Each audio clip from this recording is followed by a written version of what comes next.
ပေါင်းစုံကာကွယ်ဆောင်ရှောက်ရန်တမတော်ရည်နဲ့ပင်လယ်ပြင်တရားဥပဒေစိုးမိုးတောင်းပန်များကို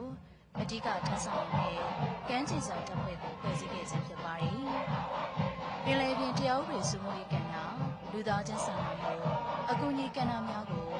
ကမ်းခြေဆောင်တပ်ဖွဲ့ကအဓိကထားဆောင်ရွက်နေရှိပြီးရေကြောင်းကျိုးစီးပွားကာကွယ်ဆောင်ရှောက်ရေးပင်လယ်ပြင်ရှာဖွေကယ်ဆယ်ရေးနဲ့ပင်လယ်ပြင်သဘာဝပတ်ဝန်းကျင်ထိန်းသိမ်းရေးတို့ကိုလည်းလှုပ်ဆောင်လုပ်နေရှိပါရဲ့ရှင်။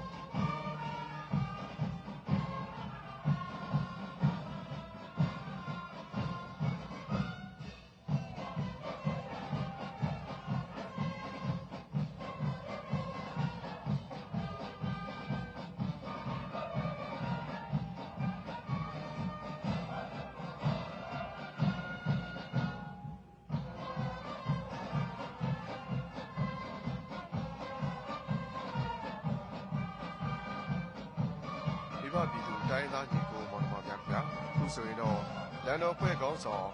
ဘုံမှုတော်ဆွေးနွေးဝင်ဦးဆောင်တဲ့အောင်စရာစစ်ကြောင်းအလံတော်ဖွဲ့ဟာနေပြည်တော်စေးပြကွင်းကြီးတွင်တဲ့ကိုချီတက်ဝင်ရောက်နေရာယူနေတာပဲဖြစ်ပါတယ်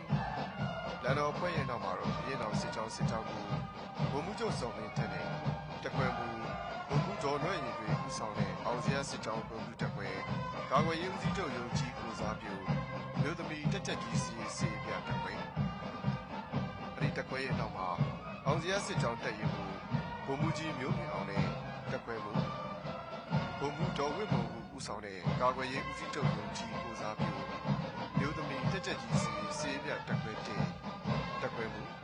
ဘုံမူတော်အေးမုံဦးဆောင်တဲ့ကာကွယ်ရေးဦးစီးချုပ်ရုံးကြီးကိုစားပြုမျိုးသမီးတက်ချက်ကြီးစီပြတက်ခွဲနဲ့တက်ခွဲမှုဘုံမူတော်လွင်ထုံးဦးဆောင်တဲ့ကာကွယ်ရေးဦးစီးချုပ်ရုံးကြီးကိုစားပြုမြို့သမီးပညာတဲ့စေးပြတက်ခွဲတက်ခွဲမှုဘုံမှုဒေါ်လိုင်းဦးဆောင်တဲ့ကာကွယ်ရေးဦးစီးချုပ်ရုံးကြီးပူစားပြု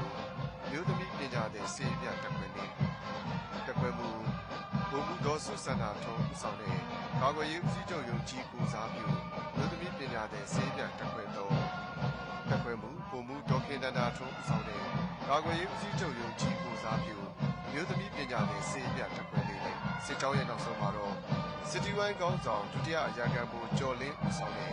အောင်စရာစစ်ကြောင်းစစ်တီဝိုင်းတို့ဟာကန္နာကျင်းပရာစေးပြကွန်ကြီးတွေကိုချီတက်ဝင်ရောက်နေရာယူနေတာပဲဖြစ်ပါတယ်ခင်ဗျာ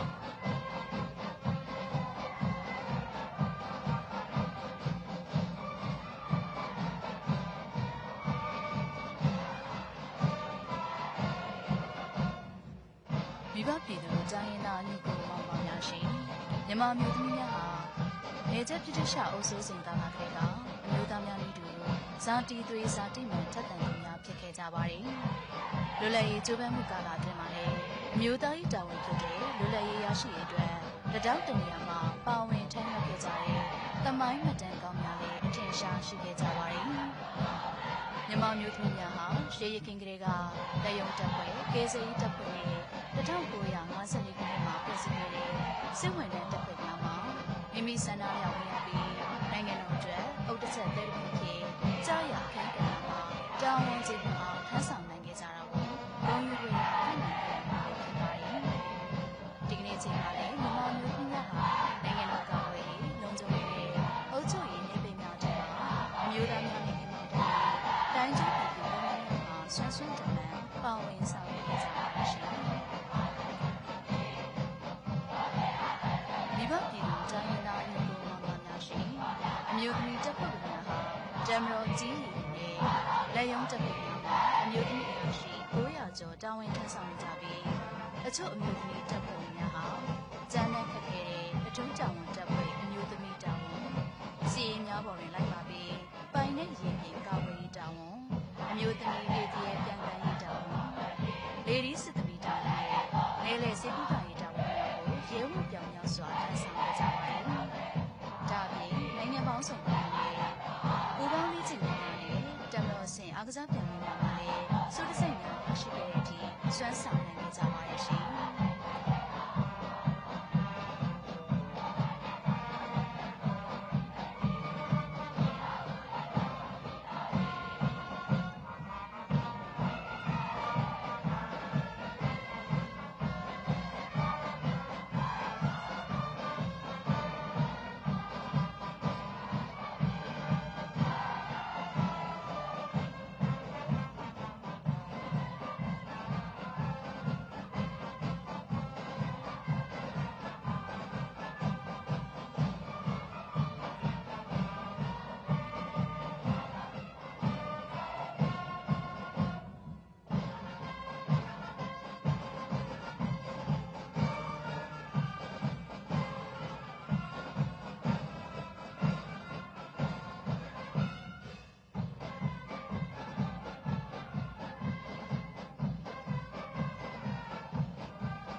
မိဘပြည်သူတိုင်းသားညီကိုမောင်နှမများခင်ဗျာအခုမြင်တွေ့နေရတာကတော့လန်တော်ဖွဲ့ခေါင်းဆောင်ဗိုလ်မှူးတင့်ထွန်းအောင်ဦးဆောင်တဲ့စီပီရှင်စစ်ကြောင်းလန်တော်ဖွဲ့ဟာနေပြည်တော်စေးပြကူကြီးတွေကိုချီတက်ဝင်ရောက်နေရရှိနေတာပဲဖြစ်ပါတယ်လန်တော်ဖွဲ့ရဲ့နောက်မှာတော့ရင်းတော်စစ်ကြောင်းမူဗိုလ်မှူးချုပ်စောစောထွန်းနဲ့တက်ခွဲမှုဒုတိယဗိုလ်မှူးကြီးတက်မျိုးဝေဦးဆောင်တဲ့စီပီရှင်စစ်ကြောင်းကွန်ပျူတာခွဲကာကွယ်ရေးဦးစီးချုပ်ရုံးလေးကိုစားပြုစေးပြတက်ခွဲအဲ့ဒီတက်ခွဲရဲ့နောက်မှာစီပီရှင်စစ်ကြောင်းတက်ရင်ကိုဗိုလ်မှူးကြီးကျော်မိုးအေးနဲ့တက်ခွဲမှုဒုတိယဗိုလ်မှူးကြီးအောင်အောင်ဦးဆောင်တဲ့ကာကွယ်ရေးဦးစီးချုပ်ရုံးလေးကိုစားပြုအမျိုးသမီးပညာသည်စေးပြတက်ခွဲတဲ့တက်ခွဲမှုဒုတိယဗိုလ်မှူးကြီးစောစောဦးဆောင်တဲ့ကာကွယ်ရေးဦးစီးချုပ်ရုံးလေးကိုစားပြုအမျိုးသမီးပညာသည်စေးပြတက်ခွဲတဲ့တက်ခွဲမှုဒုတိယဗိုလ်မှူးကြီးကျော်ထူးတွင်ဦးဆောင်တဲ့ကာကွယ်ရေးဦးစီးချုပ်ရုံးလေးကိုစားပြုစေးပြတက်ခွဲတဲ့တက်ခွဲမှုဒုတိယဗိုလ်မှူးကြီးမျိုးတက်ဝင်းဦးဆောင်တဲ့ကာကွယ်ရေးဦးစီးချုပ်ရုံးလေးကိုစားပြုစေးပြတက်ခွဲနှင့်တက်ခွဲမှုဒုတိယဗိုလ်မှူးကြီးကျော်လင်းထွန်းဦးဆောင်တဲ့ကာကွယ်ရေးဦးစီးချုပ်ရုံးလေးကိုစားပြုစေးပြတက်ခွဲသောတက်ခွဲမှုဒုတိယဗိုလ်မှူးကြီးတက်နိုင်ဦးဆောင်တဲ့ကာကွယ်ရေးဦးစီးချုပ်ရုံးလေးကိုစားပြုစေးပြတက်ခွဲပြီးစစ်ကြောင်းရဲ့နောက်ဆုံးမှာတော့စစ်တီဝိုင်းကောင်းဆောင်တက်ချက်စိုးကျော်ဝင်းဦးဆောင်တဲ့စစ်ပီရှင်စစ်ကြောင်းစစ်တီဝိုင်းတို့ဟာအခမ်းအနားကျင်းပရာစေးပြကူကြီးတွေကိုချီတက်ဝင်ရောက်နေရယူနေတာပဲဖြစ်ပါတယ်ခင်ဗျာ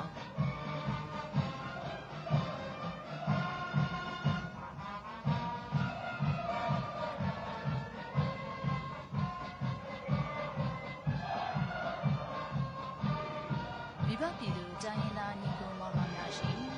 တမ်မရိုလီဟာခေတ်ဆက်ဆက်ကြုံတွေ့ခဲ့ရတဲ့အတွေ့အကြုံများပေါ်သင်ခန်းစာယူပြီးစွမ်းရည်ထက်မြက်အင်အားကြောင့်တင်ခံပါတဲ့လေးတက်တစ်ခုဖြစ်အစစ်စစ်ခင်မီအောင်တည်ဆောက်နေရှိပါတယ်တမ်မရိုလီကိုစတင်ဖွဲ့စည်းတည်ထောင်ခြင်းကအခြေစိုက်စနစ်တစ်ခုနဲ့ပြန်တမ်းရေးအုပ်နည်းငယ်သာရှိခဲ့ပြီးအခုခါမှာတော့မြမဝေဟင်ပိုင်းတစ်ခုလုံးကိုအလန်းမီစုဖို့နိုင်ရန်ဖြန့်ကျက်ထားနိုင်ပြီပဲဖြစ်ပါတယ်စွမ်းဆောင်ရည်ပိုင်းမှာလည်းတောင်ကျမ်းမှုနေနေလေးတက်စီမှာမြေပြူအားမြောက်ပြည်တဲ့တစ်ခုဖြစ်တိုးတက်တည်ဆောက်နိုင်ခဲ့ပါရှင်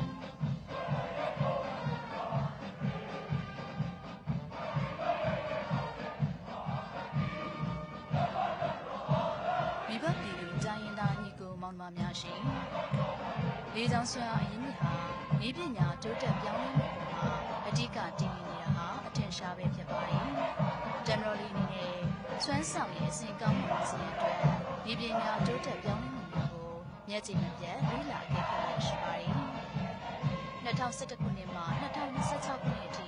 15နှစ်တာကာလအတွင်းတမ်မရိုပိုင်းလေယာဉ်ရဲယာဉ်များ16ကြိမ်တိုင်တက်ခဲ့ပြီးတမ်မရိုလီကိုအင်အားဖြည့်တင်ပေးနိုင်ခဲ့ပါတယ်လေယာဉ်ရဲယာဉ်များအသက်ထက်မှန်ဖြည့်တင်ခြင်းနဲ့အဆင့်မြင့်တင်ပေးခြင်းများဆောင်ရွက်ပေးနိုင်ခဲ့တဲ့အတွက်တမ်မရိုရဲ့နိုင်ငံတော်ကာကွယ်ရေးနဲ့လုံခြုံရေးတာဝန်များထမ်းဆောင်နိုင်မှုများကိုအထောက်အကူများစွာဖြစ်စေခဲ့တဲ့အပြင်မြမဝေဟင်ပိုင်းနဲ့စိုးမိုးလုံခြုံရေးကိုလည်းပုံမိုခိုင်မာကောင်းမွန်စေခဲ့ပါရဲ့ရှင်တမ်မရိုလီအနေနဲ့နိုင်ငံတော်တည်ဆောက်ရေးနဲ့ဖွံ့ဖြိုးတိုးတက်ရေးလုပ်ငန်းများသဘာဝဘေးရှာဖွေကူညီကယ်ဆယ်ရေးလုပ်ငန်းများသဘာဝပတ်ဝန်းကျင်ကာကွယ်ထိန်းသိမ်းရေးလုပ်ငန်းများဆောင်ရွက်ရမှာတည်ယူကိုဆောင်ရေးလေယာဉ်ရဟတ်ယာဉ်များဟာနည်းလမ်းမျိုးမျိုးဖြင့်အထောက်အကူပြုစွမ်းဆောင်ပေးနိုင်ကြတာကိုထင်ရှားစွာတွေ့မြင်ရမှာပဲဖြစ်ပါရဲ့ရှင်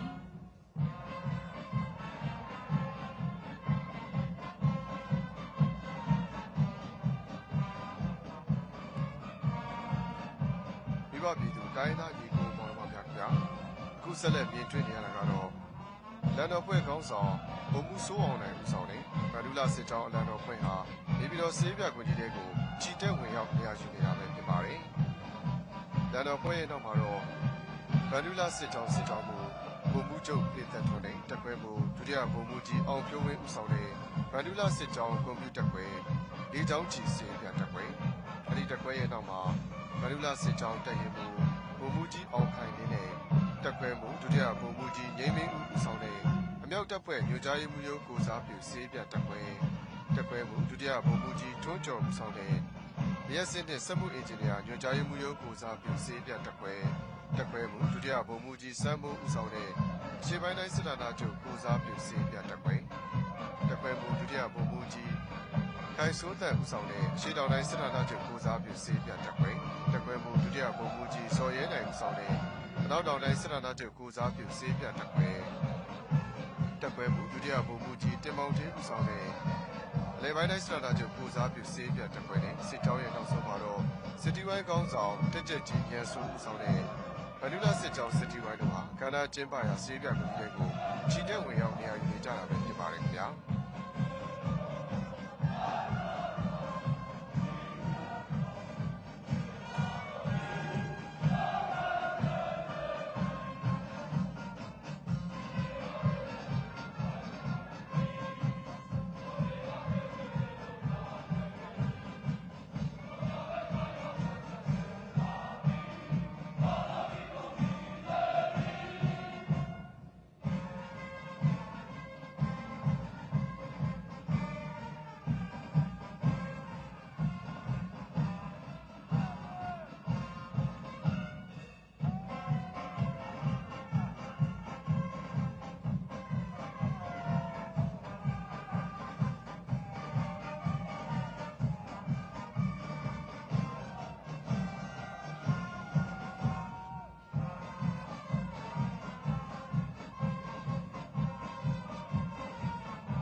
မိဘပြည်သူတိုင်းသားညီကိုမောင်နှမများခင်ဗျာအခုမြင်တွေ့နေရတာကတော့လန်တော်ဖွဲ့ခေါင်းဆောင်ရဲမှုခင်စော်ဝင်းဦးဆောင်တဲ့အောင်ဆန်းစစ်ကြောင်းလန်တော်ဖွဲ့ဟာနေပြည်တော်ဆေးပြကွန်ကြီးတွေကိုချီတက်ဝင်ရောက်နေရာယူနေတာပဲဖြစ်ပါတယ်လန်တော်ဖွဲ့ရဲ့နောက်မှာတော့အောင်ဆန်းစစ်ကြောင်းမူရဲမှုချုပ်ဝင်းကျော်နိုင်တဲ့တက်ခွဲမှုရဲမှုရီမွန်ကျော်ဦးဆောင်တဲ့အောင်ဆန်းစစ်ကြောင်းကွန်ပျူတာခွဲမြန်မာနိုင်ငံရဲတပ်ဖွဲ့မျိုးသမီးကိုစားပြုဆေးပြတက်ခွဲအဲဒီတက်ခွဲရဲ့အနောက်မှာအောင်ဆန်းစစ်ကြောင်းတက်ရင်မှုရဲမှုကြီးစောမြင့်တဲ့တက်ခွဲမှုရဲမှုစိုးစန္ဒခိုင်ဦးဆောင်တဲ့မြန်မာနိုင်ငံရဲတပ်ဖွဲ့မျိုးသမီးကိုစားပြုဆေးပြတက်ခွဲတက်ခွဲမှုရဲမှုမြင့်မြင့်ဆန်ဦးဆောင်တဲ့မြန်မာနိုင်ငံရဲတပ်ဖွဲ့မျိုးသမီးကိုစားပြုဆေးပြတက်ခွဲတက်ခွဲမှုဒုတိယရဲမှုကြီးညီညီထုံးဦးဆောင်တဲ့မြန်မာနိုင်ငံရဲတပ်ဖွဲ့ကိုစားပြုဆေးပြတက်ခွဲတက်ခွဲမှုဒုတိယရဲမှုကြီးရဲထွတ်လိုင်ဦးဆောင်တဲ့မြန်မာနိုင်ငံရဲတပ်ဖွဲ့ကိုစားပြုဆေးပြတက်ခွဲမှုဒုတိယရဲမှုကြီးရန်အောင်စိုးဦးဆောင်တဲ့မြန်မာနိုင်ငံရဲတပ်ဖွဲ့ကိုစားပြုဆေးပြတက်ခွဲမှုဒုတိယရဲမှုကြီးဒင်းထုံးမြင့်ဦးဆောင်တဲ့ မြန်မာနိုင်ငံရဲတပ်ဖွဲ့ကိုစားပြုစေးပြတက်ခွဲနေတဲ့စစ်ကြောင်းရဲ့နောက်ဆုံးမှာတော့ရဲတီဝိုင်းကောင်းဆောင်ရဲရံကန်မှုအောင်လွင်ဦးဆောင်တဲ့အောင်ဆန်းစစ်ကြောင်းရဲတီဝိုင်းတို့ဟာကဏ္ဍကျင်းပရာစေးပြကွန်ရက်ကိုချီတက်ဝင်ရောက်နေရာယူနေတာပဲဖြစ်ပါတယ်ခင်ဗျာ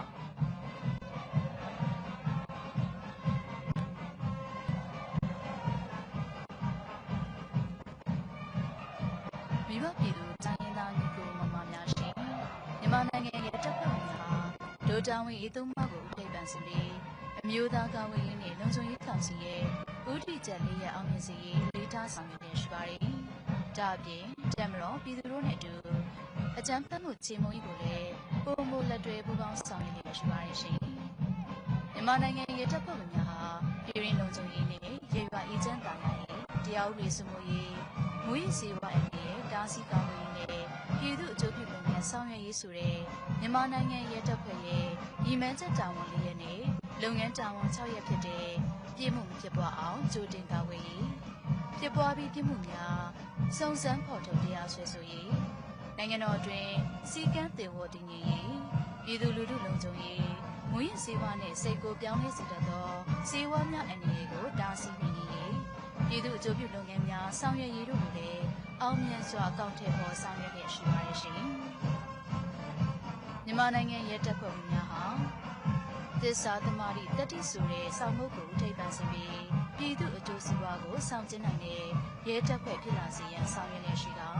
စွန့်လွတ်စွန့်စားမှုများနဲ့တာဝန်ကျေပွန်စွာထမ်းဆောင်နေကြသူများဖြင့်ဂုဏ်ယူဖွယ်ရာတွေ့ရှိရမှာပဲဖြစ်ပါရဲ့ရှင်။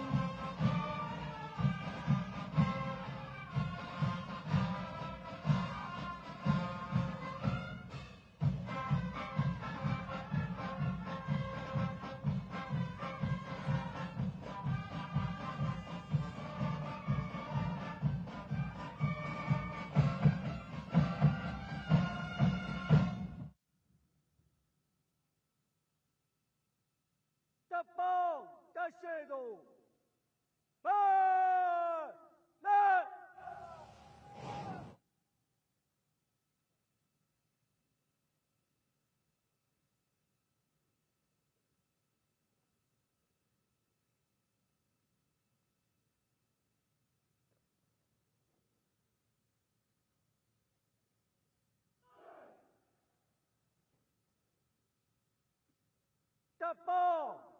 တင်တဲ့အောင်ချ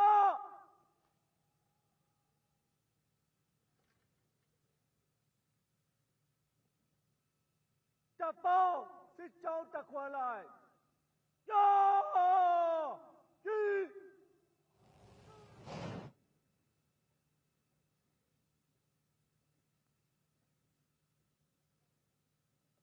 တပ်ပေါင်း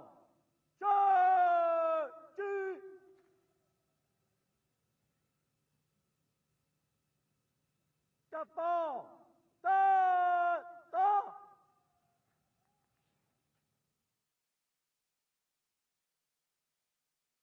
ကျွန်တော်အနေနဲ့ပြန်တမ်းမှုကြီးကြပ်ရေးကော်မတီမှာအတွင်းမှုတာဝန်ကိုတာဝန်ဆောင်ရတာဖြစ်ပါတယ်အဓိကတော့ဝေရင်နဲ့မြေပြင်ဖွဲ့များကိုပေါင်းစပ်ညှိနှိုင်းပေးရတာပဲဖြစ်ပါတယ်ဝေရင်မှာရှိတဲ့မိမိတို့လေရင်ရဲရင်များကိုမြေပြင်ကစစ်ကြောင်းတွေနဲ့ကိုက်ညီပြီးတတ်မှတ်ပြန်တမ်းရမယ့်အချိန်နဲ့လမ်းကြောင်းအတိုင်းပြန်တမ်းဝင်ရောက်နိုင်အောင်ညှိနှိုင်းဆောင်ရွက်ပေးရတာပဲဖြစ်ပါတယ်ရှစ်သက်တနည်းမြောက်တပ်မတော်နေ့စေးပြခန်းနာမှာပါဝင်ပြန်တမ်းလေးပြုမဲ့လေရင်ရဲရင်မျိုးစားတွေကတော့ရဲရင်နေနဲ့ဆိုလို့ရှိရင် MI-3 ရဲရင် MI-2M ရဲရင် H125 ရဲရင်ဘဲ206ရဲရင်နဲ့ယူကော်ပတာရဲရင်တို့ပါဝင်ပြီးကင်းထောင်းတဲ့အမောင်းတင်လေရင်တွေနဲ့ဆိုလို့ရှိရင် MBH-1A လေရင်နဲ့ PD-6 လေရင်များဖြစ်ပါတယ်ဒါအပြင်တေယူပို့ဆောင်ရေးလေရင်တွေအနေနဲ့ ADR-72 လေရင် Beach 1900D လေရင်တွေပါဝင်ပြီးတိုက်ခိုက်ရေးလေရင်တွေမှာတော့ KAW တိုက်လေရင် MIG-29 တိုက်လေရင်နဲ့ SU-30 SMB တိုက်လေရင်တို့ပါဝင်ပြန်တမ်းအလေးပြုသွားမှာဖြစ်ပါတယ်ခင်ဗျာ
ပပြည်သူတိုင်းသားညီကိုမောင်နှမများခင်ဗျာအခုဆိုရင်တော့82နှစ်မြောက်တက်မတော်နေ့စေးပြအခမ်းအနားကြီးမှာပါဝင်ကြည်တက်စေးပြကြတဲ့စစ်ကြောင်းကြီးများဟာနေပြည်တော်စေးပြကွင်းကြီးအတွင်းထဲကိုရောက်ရှိနေရယူပြီးဖြစ်ကနိုင်ငံတော်လုံခြုံရေးနှင့်အေဂျင့်တာယာရေးကော်မရှင်ဥက္ကဋ္ဌတက်မတော်ကာကွယ်ရေးဦးစီးချုပ်ဗိုလ်ချုပ်မှူးကြီးတတိုးမဟာတရေစီသူတတိုးတိတိတရမမဲအောင်လည်းရောက်ရှိအလာကိုစောင့်ဆိုင်နေကြတာပဲဖြစ်ပါတယ်ခင်ဗျာ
တပေါ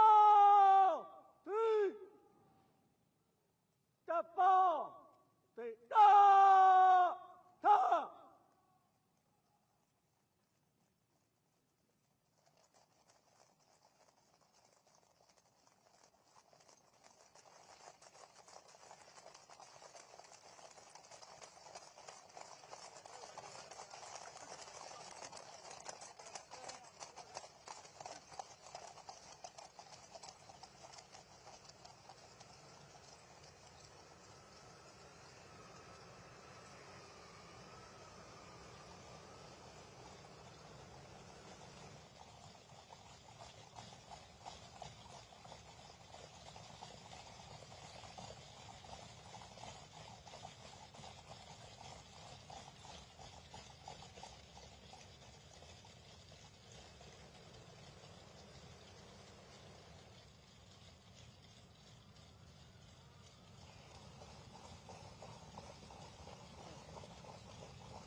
မိဘပြည်သူတိုင်းရင်းသားညီကိုမောင်နှမများခင်ဗျာအခုဆိုရင်တော့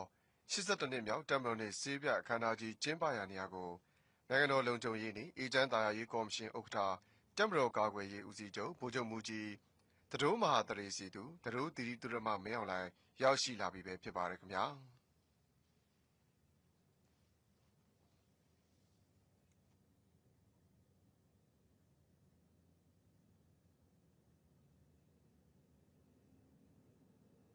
တပ်ပေါင်းတပ်မတော်ကာကွယ်ရေးဦးစီးချုပ်အားလာ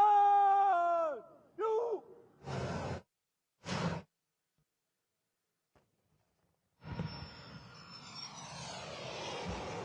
အခုမြင်တွေ့ခဲ့ရတာကတော့ Alpha Open မှာဗိုလ်မှူးစိုးငယ်ငယ်အောင်မောင်းနေတဲ့ MiG 29တိုက်လေယာဉ်တစ်စီးဟာရှုရက်အရှိတက်တဲ့မှာပြန်တန်းဝင်ရောက်လာကဖလဲယာမီကြီးများပြစ်လို့၍တပ်မတော်ကာကွယ်ရေးဦးစီးချုပ်ကိုပြန်တန်းအလေးပြုသွားတာပဲဖြစ်ပါတယ်ခင်ဗျာ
တပ်ပေါင်းတိတ်တာတ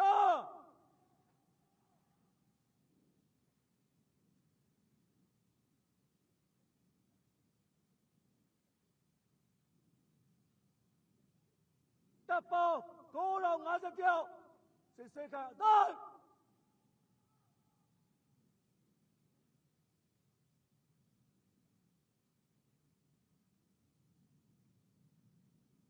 တပ်ပေါင်းတိတ်တာအောင်ချော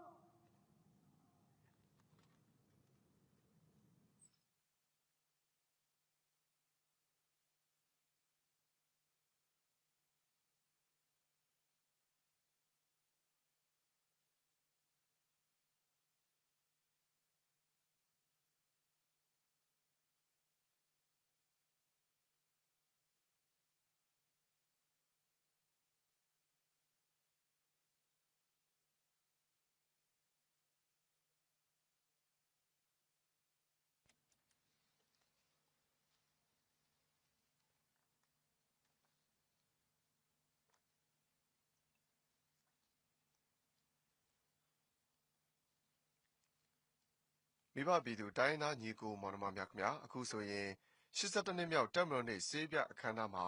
ဂုံပြုမြောက်တပ်ဖွဲ့ဟာအမြောက်ကြီး19တောင်အားပြစ်ဖောက်ဂုံပြုပြီးနောက်နိုင်ငံတော်လုံခြုံရေးနှင့်အေဂျင့်တာယာရေးကော်မရှင်ဥက္ကဋ္ဌတပ်မတော်ကာကွယ်ရေးဦးစီးချုပ်ဟာ82နှစ်မြောက်တပ်မတော်နှင့်စေးပြအခမ်းအနားမှာပါဝင်ချီတက်စီရေးပြကြတယ်အနော်ရထားကျန်စစ်သားဗရစ်တောင်အောင်စေရစင်ပြူရှင်ဗန်ဒူလာနဲ့အောင်ဆန်းစစ်ကြောင်းကြီးများကို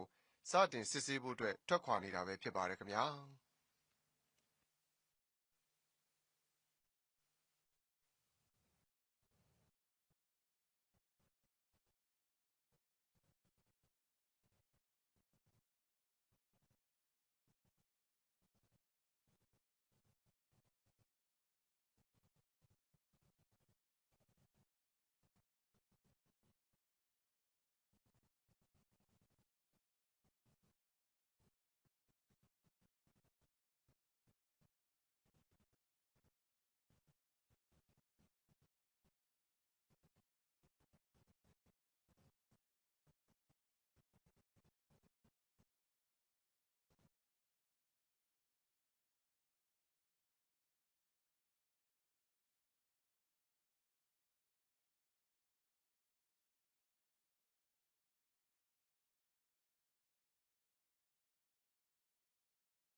不是自救，这些海洋蛋。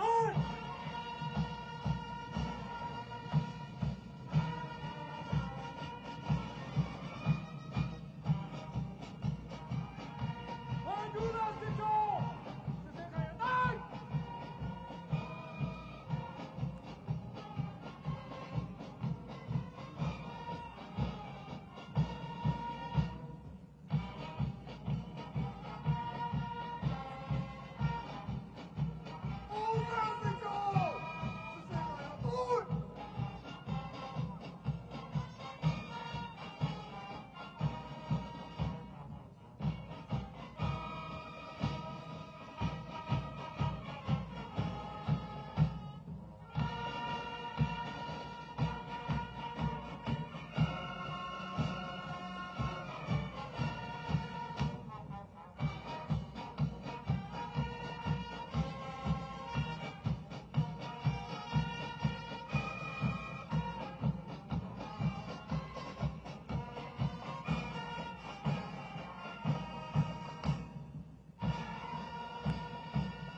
包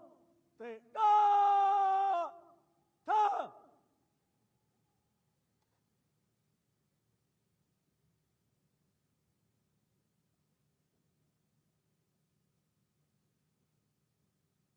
တပ်ပေါင်းနိုင်ငံတော်လန်အားလာယူ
တပ်ပေါင်းတေတာ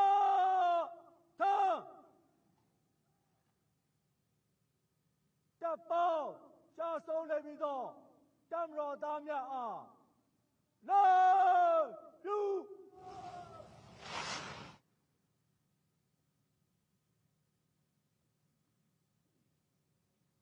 တပ်ပေါင်းတေတာထတပ်ပေါင်းတင်တအောင်ချ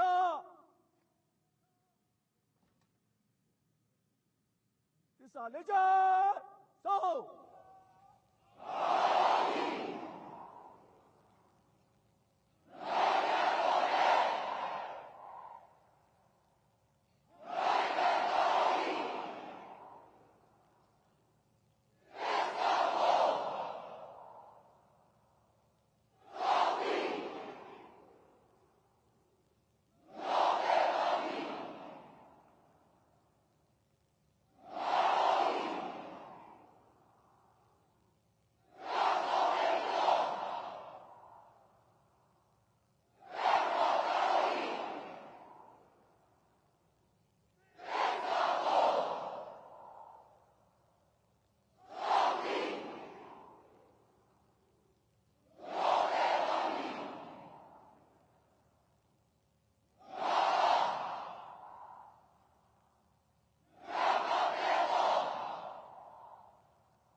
တပ်ပေါင်း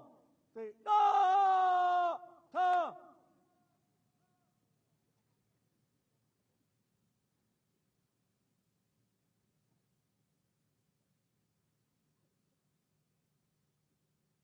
82နှစ်မြောက်တမတော်တဲ့မေကုန်းနဂါတိုင်း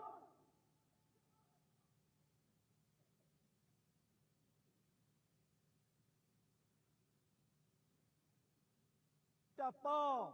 တေတာအောင်ချတပ်ပေါင်းတာ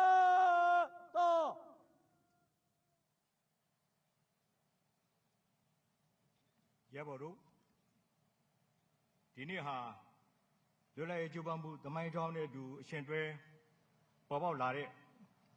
ဒို့တပ်မတော်ရဲ့82နှစ်မြောက်တပ်မတော်နေ့ဖြစ်တယ်ဒီနေ့အဖြစ်ပြောရရင်နေချက်စနစ်ကိုတိုက်ထုတ်ပြီးခဲ့တဲ့နောက်ဒို့နိုင်ငံရဲ့ပြည်သူတွေအပေါ်မှာဖီစီနှိမ့်ဆက်နေတဲ့ဖက်စစ်ဝါဒီတွေကိုတပ်မတော်နဲ့ပြည်သူပူးပေါင်းပြီးအောင်မြင်စွာ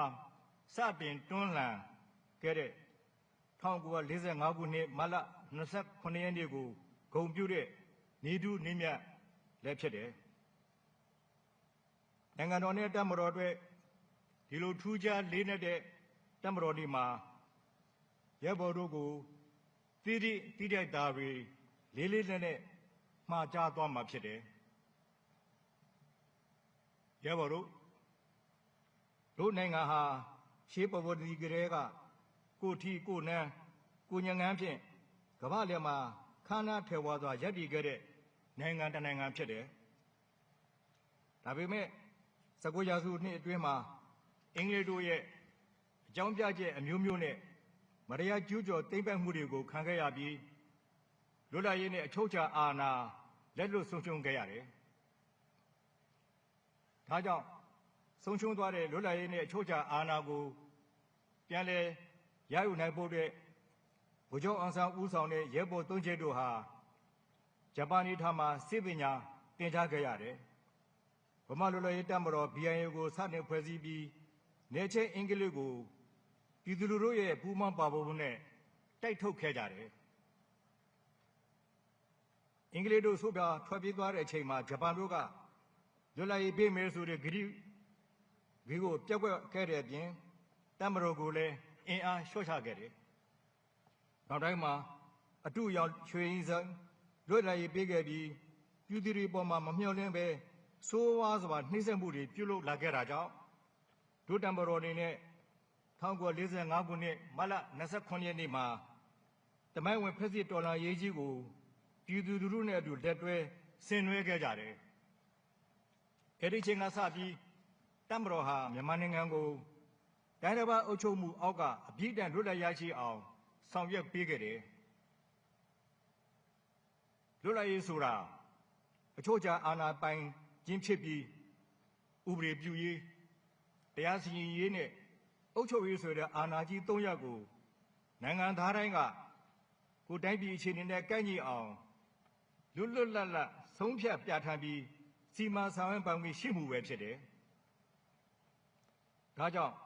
အသက်သွေးချွေးဆုံးရှုံးမှုပေါင်းများစွာနဲ့ရယူခဲ့ရတဲ့လွတ်လပ်ရေးနဲ့အချုပ်အခြာအာဏာကိုမပြောက်ပြဲရအောင်ထိန်းသိမ်းစောင့်ရှောက်ရမှာကဒို့တပ်မတော်သားတွေပါဝင်နိုင်ငံသားအားလုံးရဲ့မွေးရပါတမိုင်းပေးတာဝန်ဖြစ်ကြောင်းပြောကြားလိုတယ်။ရဲဘော်တို့ဒို့တပ်မတော်ဟာလူလည်ရပြည်ကအချိန်ကစပြီးနေချင်းအင်္ဂလိပ်တို့ရဲ့တွေးခွဲအုပ်ချုပ်မှုတွေကြောင့်တမိုင်းတစ်လျှောက်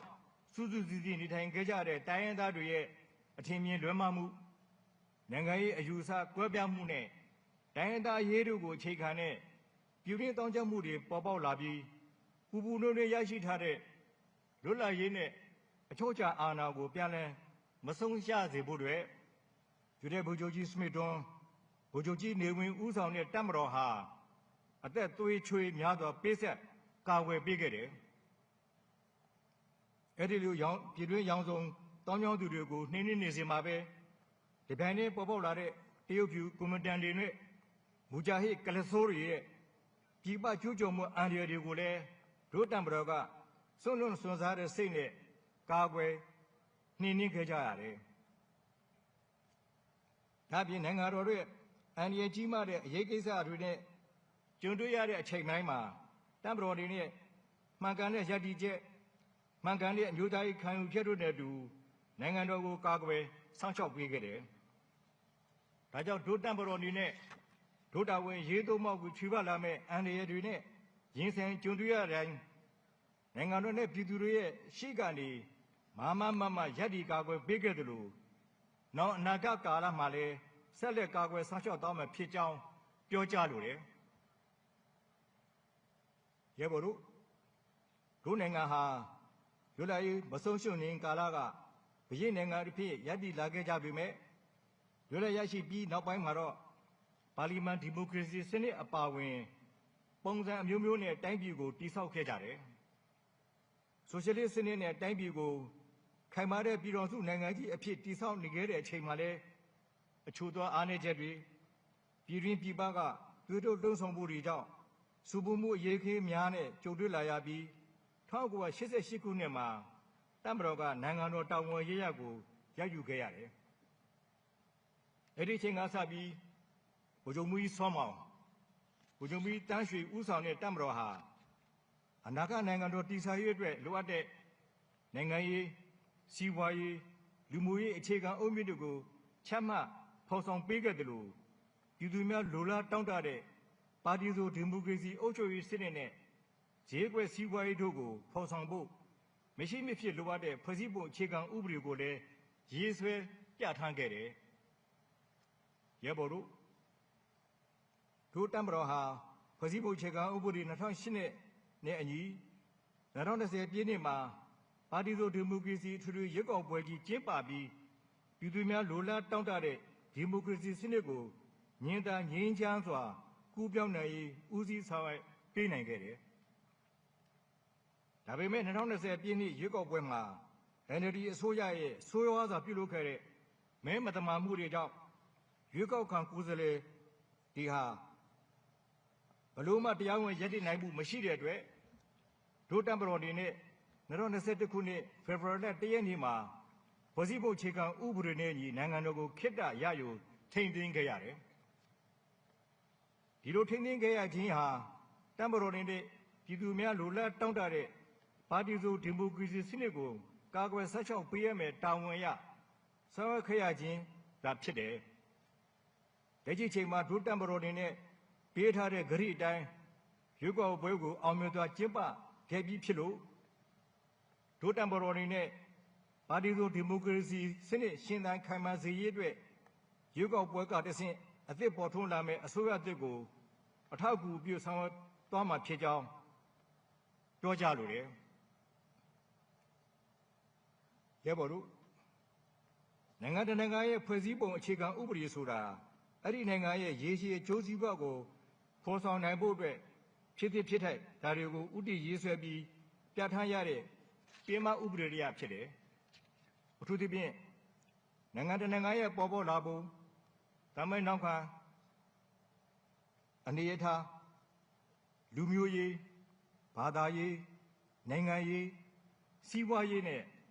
အခြားအခြေခံအချက်အလက်တွေကိုမူတည်ပြီးဖွဲ့စည်းပုံအခြေခံဥပဒေကိုရေးဆွဲပြဋ္ဌာန်းရတာဖြစ်တယ်။ဒုနိုင်ငံရဲ့ဖွဲ့စည်းပုံအခြေခံဥပဒေ2008ခုနှစ်မှာလည်းတပ်မတော်ရဲ့အခမ်းကဏ္ဍများကိုထည့်သွင်းဖော်ပြထားတာဖွဲ့စည်းပုံအခြေခံဥပဒေကိုကာကွယ်စောင့်ရှောက်ဖို့တပ်မတော်ကိုတာဝန်ပေးထားတာတွေဟာအတိတ်သမိုင်းစဉ်မှာကြုံတွေ့ခဲ့ရတဲ့အာဏာချက်တွေကိုသင်ခန်းစာဖော်ထုတ်ပြီးဒုနိုင်ငံရဲ့ဗကတိအရှိတရားအရမဖြစ်မနေလိုအပ်လို့ထည့်သွင်းပြဋ္ဌာန်းထားတာဖြစ်တယ်။ဒါပြင်နိုင်ငံတော်ရဲ့အမျိုးသားနိုင်ငံရေးဦးဆောင်မှုအခမ်းကဏ္ဍတွင်တပ်မတော်ကပါဝင်ဆောင်ရွက်နိုင်ရေးကိုအစဉ်တစိုက်ဦးတည်သည်ဆိုတဲ့အချက်ကိုထည့်သွင်းပြဋ္ဌာန်းထားခြင်းဟာလည်းအစိုးမြင်ဝါဒီများလှုံ့ဆော်နေသလိုတပ်မတော်ဟာနိုင်ငံရေးကိုဦးဆောင်နေခြင်းမဟုတ်ပဲနိုင်ငံအရေးအတွက်အမျိုးသားနိုင်ငံရေးဦးဆောင်မှုအခမ်းကဏ္ဍမှာဒုနိုင်ငံရဲ့လိုအပ်ချက်အရတပ်မတော်နဲ့ပူးပေါင်းပါဝင်ဆောင်ရွက်နိုင်ဖို့ပြဋ္ဌာန်းထားခြင်းဖြစ်တယ်ဆိုတာကိုရဲဘော်တို့အနေနဲ့သိရှိနားလည်ထားကြမှာဖြစ်တယ်။ဒုနိုင်ငံရေးဆိုတာလွတ်လပ်ရေးနဲ့အချုပ်အခြာအာဏာတည်တဲ့ခိုင်မြဲရေးအတွက်အဓိကမန်တိုင်ဖြစ်တဲ့ပြည်တော်စုမပြိုကွဲရေးတိုင်းရင်းသားစီးတုံးညမှုမပြိုကွဲရေးအချုပ်အခြာအာဏာတည်တဲ့ခိုင်မြဲရေးဆိုတဲ့ဒုတာဝန်ရေးသုံးပါအပေါ်မှာအခြေခံပြီးနိုင်ငံတော်နဲ့နိုင်ငံသားတို့ရဲ့အကျိုးစီးပွားကိုအစဉ်ရှေ့ရှုဖော်ဆောင်ဖို့ရည်ရွယ်တဲ့သာဝရတည်မြဲတဲ့နိုင်ငံရေးပဲဖြစ်တယ်။လွတ်လပ်ရေးနဲ့တူပေါက်ဖွားလာတဲ့ဒုတပ်မတော်ရဲ့ခေတ်ဆက်ဆက်အမျိုးသားနိုင်ငံရေးတာဝန်ထမ်းဆောင်မှုဟာတမန်မေးတာဝန်ဖြစ်တဲ့ဒုတာဝန်ရေးသုံးပါကိုကာကွယ်ရန်ပဲဖြစ်တယ်။ဒါကြောင့်ဒုတပ်မတော်တွေနဲ့ဖွဲ့စည်းပုံအခြေခံဥပဒေပါပြဋ္ဌာန်းချက်များနဲ့ညီနိုင်ငံတော်နဲ့နိုင်ငံသားများရဲ့အကျိုးကိုဆက်လက်ဆောင်ရွက်သွားမှာဖြစ်ကြောင်းပြောကြားလိုတယ် ရပါလို့ဒိုတမ်ဘရောကိုအင်အားတောင်းတပြီးတိုက်ဆွမ်းအားရှိတဲ့ခိမိတမ်ဘရောဖြစ်စေရေးအတွက်ရည်မှတ်ချက်ထားဖွဲ့စည်းတိဆောက်လျက်ရှိတယ်ဒီလိုတိဆောက်တဲ့နေရာမှာတိုက်ဆွမ်းရည်ပြည့်ဝစေဖို့အတွက်ရေးကြည့်ရေးဟာအဓိကမန်တိုင်တစ်ခုဖြစ်တယ်ဒါကြောင့်စစ်တီတူချင်းစီလိုက်ကျမ်းမာကြံခိုင်မှုကြောင်းကျမှုရှိရမယ့်အရေးချင်းများနဲ့တပ်ဖွဲ့တစ်ခုချင်းစီလိုက်ရှိရမယ့်အရေးချင်းများတိုးတက်လာအောင်လေးလာလေးချင်းလိုက်နာဆိုတဲ့ဆောင်ပုဒ်နဲ့ညီလေ့ကျင့်မှုတွေကိုစစ်စစ်မပြဆောင်ရွက်သွားကြမှာဖြစ်တယ်။တိုက်ဆောင်အားပြေဝစေဖို့ဆိုရင်ခိမီစစ်လက်နဲ့ပစ္စည်းတွေကိုတက်ဆင်ပေးသွားရမှာဖြစ်ပြီးဒီလိုတက်ဆင်နိုင်ဖို့အတွက်ပြည်တော်မှာမဲသူတည်တနာပြုတည်ထွင်ဆိုလို့လည်းရှိတယ်လို့လိုအပ်တဲ့ဝယ်ယူဖြစ်တည်မှုတွေလည်းပြုလုပ်လည်းရှိတယ်။ရဲဘော်တို့ဒုတက်မတော်ဟာနိုင်ငံတော်အတွက်အားထားဖွယ်ရာအဖွဲ့အစည်းဖြစ်ရည်တည်နေနိုင်ခြင်းဟာစိတ်တက်စီကံကောင်းမှုနဲ့အမိနိုင်ငံတတ်မှုတွေကြောင့်ပဲဖြစ်တယ်။ဒုတက်မတော်စတင်တည်တည်ခဲ့တဲ့ BIA လက်ထက်မျိုးချစ်စိတ်တက်ပြင်းထန်မှု DDA လက်ထက်စိတ်တက်စီကံကောင်းမှုနဲ့အမိနိုင်ငံတတ်မှုတွေကိုစနစ်တကျပေါင်းစပ်ပြီးပြည်သူလူထုတရားလုံးနဲ့ပူးပေါင်းတက်ခဲ့တဲ့ကြောင့်ဖက်စစ်ဒေါ်လာရေးစုကိုအောင်မြင်စွာဆွေးနွေးနိုင်ခဲ့ခြင်းပဲဖြစ်တယ်။ဒါဒုတက်မတော်ရဲ့မှတ်ကြောက်တင်နိုင်ခဲ့တဲ့အတိတ်သမိုင်းသာတကားတွေပဲဖြစ်တယ်။ဒါကြောင့်ဒုတက်မတော်သားတွေအားလုံးအနေနဲ့ဒီသမိုင်းချောင်းများကိုနှံ့ဆက်စွာသိမြင်နားလည်ကမျိုးချစ်စိတ်ဓာတ်ကိုအရင်ခံပြီးစိတ်ဓာတ်စီကံကောင်းမွန်တဲ့အမိညာကံတတ်မှုနဲ့ပြည့်စုံတဲ့တမတော်တရားဖြစ်စေရေးကိုယ်စီစူးစမ်းကျင့်ကြံသွားကြဖို့တိုက်တွန်းပြောကြားလိုတယ်။ရဲဘော်တို့ဒီပါကျူတော်သူတွေနဲ့ဘူချိုးရှာနိုင်ငံရေးအင်အားစုတွေဟာဒုတက်မတော်ကိုပြိုကွဲအောင်ဖြိုခွဲဖို့အတွက်အတိတ်ကာလမှာနီလန်းပေါင်းစုံနဲ့ဆောင်ရွက်ခဲ့ကြသလိုလက်ရှိပြစ္ဆုတ်ပံကာလမှာလည်းဆောင်ရွက်နေကြဆဲဖြစ်တယ်။အဲဒီလူဆောင်လို့ဆောင်မှုတွေရှိနေပေမဲ့လည်းဘယ်သူခွဲခွဲတို့မကွဲအမျက်စီးလုံးမီဆိုတဲ့တက်မရဲဆောင်ပုတ်တဲ့အညီတပ်ပင်းစီလိုညူညူရေးကိုပုံမူကြည့်လက်ခံမှအောင်တိဆောက်သွားကြရမှာဖြစ်တယ်။အခြေခံကြတဲ့တပ်ပင်းစီလိုညူညူရေးကိုခိုင်မာအောင်တိဆောက်နေကြမှာဖြစ်တယ်လို့တစ်ဖက်ကလည်းဇက်တွေဆန်တဲ့တပ်ပြည်စီရေးလုပ်ငန်းတွေကိုလည်းအလေးထားလှုပ်ဆောင်ကြရမှာဖြစ်တယ်။ဒီလိုဆောင်ရွက်တဲ့နေရာမှာဒုတက်မတော်သားတွေအနေနဲ့ပြည်သူသားအမိပြည်သူသားအဖလိုသဘောထားပြီးဆောင်ရွက်သွားကြဖို့လိုအပ်တယ်။ရဲဘော်တို့ဖက်ဒရယ်ရေးဒီမိုကရေစီရေးနဲ့တိုင်းရင်းသားလူမျိုးရေးကိုအကြောင်းပြပြီးနနကန်လမ်းစဉ်ကိုမစွန့်လွတ်လိုတဲ့အကြမ်းဖက်သမားတွေဟာမွေးစေဝါကုန်သွယ်မှုနဲ့အဓိကဝင်ငွေရှာဖွေနေကြပြီးအွန်လိုင်းလိမ်လည်မှုနဲ့အွန်လိုင်းလောင်းကစားမှုများအပါအဝင်နိုင်ငံဖြတ်ကျော်မှုကင်းများကိုလည်းကျူးလွန်နဲ့ရှိနေကြတယ်။ဒီကိစ္စတွေဟာအကြမ်းဖက်တောင်းကြသူများတက်ဆိုးရှိပြီးနိုင်ငံတော်တည်ငြိမ်အေးချမ်းရေးကိုအန္တရာယ်ပေးနေတာကြောင့်တနင်္ဂနွေလုံးအတိုင်းအတာနဲ့အထူးစစ်စင်ရေးများနဲ့တိုက်ဖြတ်လျက်ရှိပြီးဒေသတွင်းနိုင်ငံများနိုင်ငံတကာအဖွဲ့အစည်းများနဲ့ပါပူးပေါင်းလက်တွဲတိုက်ဖြတ်လျက်ရှိကြောင်းအသိပေးပြောကြားလိုတယ်။ရဲဘော်တို့နိုင်ငံတကာရဲ့လုံခြုံရေးကဏ္ဍကိုအသေးစိတ်လေ့လာကြည့်ရင်အခြေခံအကြဆုံးချက်ဟာပြည်သူ့ချင်းစီရဲ့လူမှုစီးပွားဘဝနဲ့အသက်အိုးအိမ်စီးစိမ်လုံခြုံမှုဖြစ်ကြောင်းတွေးမြင်ရမှာဖြစ်တယ်။ပြည်သူ့လုံခြုံရေးစနစ်ရန်ကုန်ပြည်လွှမ်းခြုံနိုင်ဖို့ဆိုရင်ပြည်သူ့ချင်းစီတိုင်းမှာလုံခြုံရေးအသည့်လုံခြုံရေးတတိတွေရှိနေဖို့လည်းလိုအပ်တယ်။ဒို့နိုင်ငံတွေနဲ့လည်းဖြစ်ပေါ်လာတဲ့အကြမ်းဖက်ဖြစ်စဉ်များတွေကိုတားဆီးနှိမ်နင်းနိုင်ဖို့မြို့နယ်ရပ်ကွက်ကြီးရွာတွေလိုက်ပြည်သူ့ကာကွယ်ရေးအဖွဲ့တွေကိုစနစ်တကျလေ့ကျင့်ဖွဲ့စည်းပြီးပြည်သူ့လုံခြုံရေး People Security လုပ်ငန်းစဉ်တွေကိုအရှိန်အဟုန်နဲ့ဆောင်ရွက်လျက်ရှိတယ်။ဒီလိုဆောင်ရွက်ရမှာနေမီဒေသလုံခြုံရေးအတွက်ပြည်သူ့စစ်နဲ့တိုင်းပြည်ကာကွယ်ရေးအတွက်ပြည်သူ့စစ်မှုထမ်းစနစ်ကိုပြဋ္ဌာန်းထားတဲ့ဥပဒေတွေနဲ့အညီအကောင့်ထဲပေါ်ဆောင်ရွက်ရှိနေတယ်။ကမ္ဘာမှာပြည်သူ့စစ်မှုထမ်းဥပဒေကိုကျင့်သုံးနေတဲ့နိုင်ငံများရှိနေတာကိုလည်းတွေ့မြင်နိုင်တယ်။ ပြည်သူများအနေနဲ့ပြည်သူလူမှုစီးပွားဘဝလုံခြုံမှုအပြည့်အဝရရှိစေဖို့အတွက်ပြည်သူ့လုံခြုံလုပ်ငန်းစဉ်တွေမှာစစ်စစ်မဲ့ပြပူးပေါင်းဆောင်ရွက်သွားကြဖို့တိုက်တွန်းပြောကြားလိုတယ်ရဲဘော်တို့တို့တောင်ဝန်အရေးသုံးပါးတဲ့ကတိုင်းရင်းသားစီလုံးညီညွတ်မှုမပြိုကွဲရေးဆိုတဲ့ချက်ဟာတို့နိုင်ငံရဲ့ပဂတိလိုအပ်ချက်ဖြစ်တဲ့ထာဝရငြိမ်းချမ်းရေးကိုညှို့ဆိုခြင်းပဲဖြစ်တယ်ထာဝရငြိမ်းချမ်းရေးကထွက်ပေါ်လာတဲ့ရလဒ်ကောင်းတွေဟာတမ္ပတော်တရားအဖွဲ့အစည်းတရားတွေမဟုတ်ပဲနိုင်ငံတော်နဲ့တိုင်းရင်းသားပြည်သူလူထုတရားလုပ်တဲ့ဆိုတာကိုလေးလေးနက်နက်သိမြင်ထားကြဖို့လိုအပ်တယ်။ဒါကြောင့်ခေတ်ဆက်ဆက်တိုင်းရင်းသားလက်နက်ကိုင်များနဲ့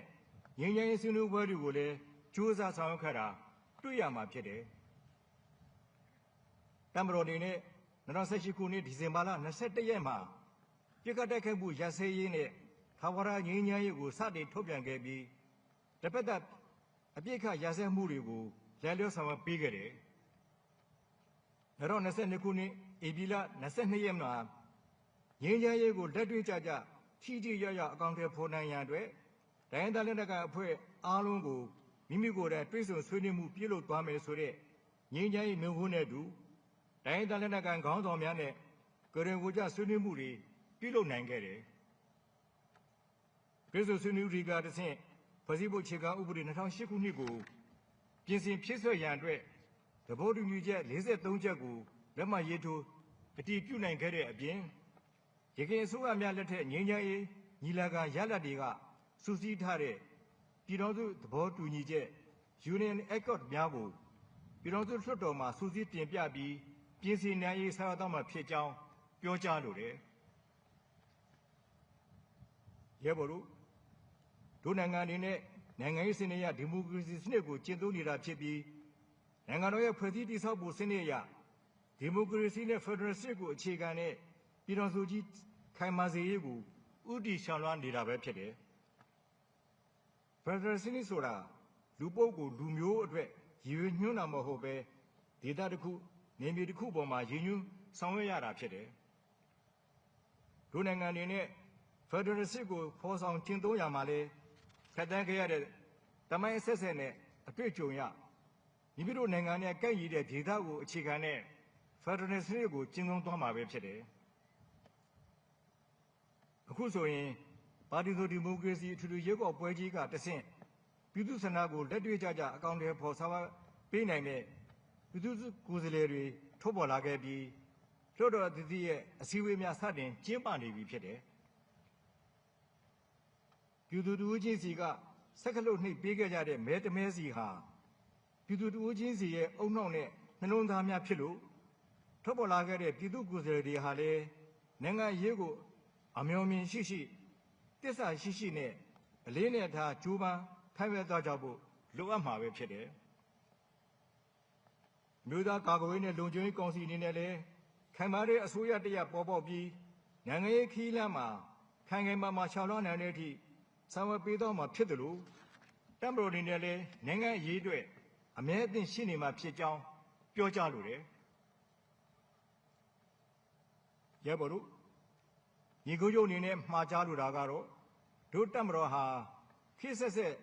နိုင်ငံတော်နဲ့ပြည်သူလူထုအကျိုးကိုဥထိပ်ထားတာဝန်ထမ်းဆောင်ခဲ့တယ်။လက်ရှိကာလမှာလည်းပြည်သူသားအမိပြည်သူသားအဖဆိုတဲ့ခံယူချက်နဲ့နိုင်ငံနဲ့ပြည်သူအကျိုးကိုကာကွယ်လျက်ရှိနေတယ်။နောက်မှလည်းပြည်သူကအားကိုးရတဲ့နိုင်ငံတော်ကအားထားရတဲ့ခေတ်မီမျိုးချစ်တပ်မတော်အဖြစ်ခိုင်ခိုင်မာမာရပ်တည်သွားကြပါစို့လို့ပြောကြရင်ညီကုန်းချုပ်လိုက်တယ်။ တပ်ပေါင်းတပ်ပေါင်းတေတာသာ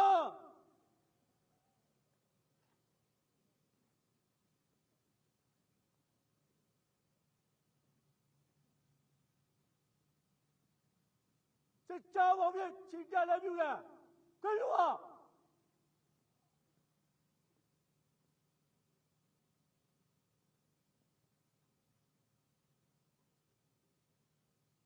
တပ်ပေါင်းစစ်ကြောင်းပုံပြုရန်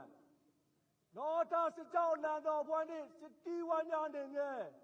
တပ်ညာတို့ယာတဲ့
မိဘပြည်သူတိုင်းသားညီကိုမောင်နှမများခင်ဗျာအခုဆိုရင်တော့ပရာဒိုအပွဲမှာဘုံဘူးအောင်ကျော်ထွန်းဦးဆောင်တဲ့ MDH-1A လေယာဉ်တစ်စီးနဲ့ PD-6 လေယာဉ်နှစ်စီးတို့ဟာရှုရဲ့ရှစ်တက်မှာ Composite Formation ဖြင့်တမတော်ကာကွယ်ရေးဦးစီးချုပ်ကိုပြန်တန်းအလေးပြုသွားတာပဲဖြစ်ပါတယ်ခင်ဗျာ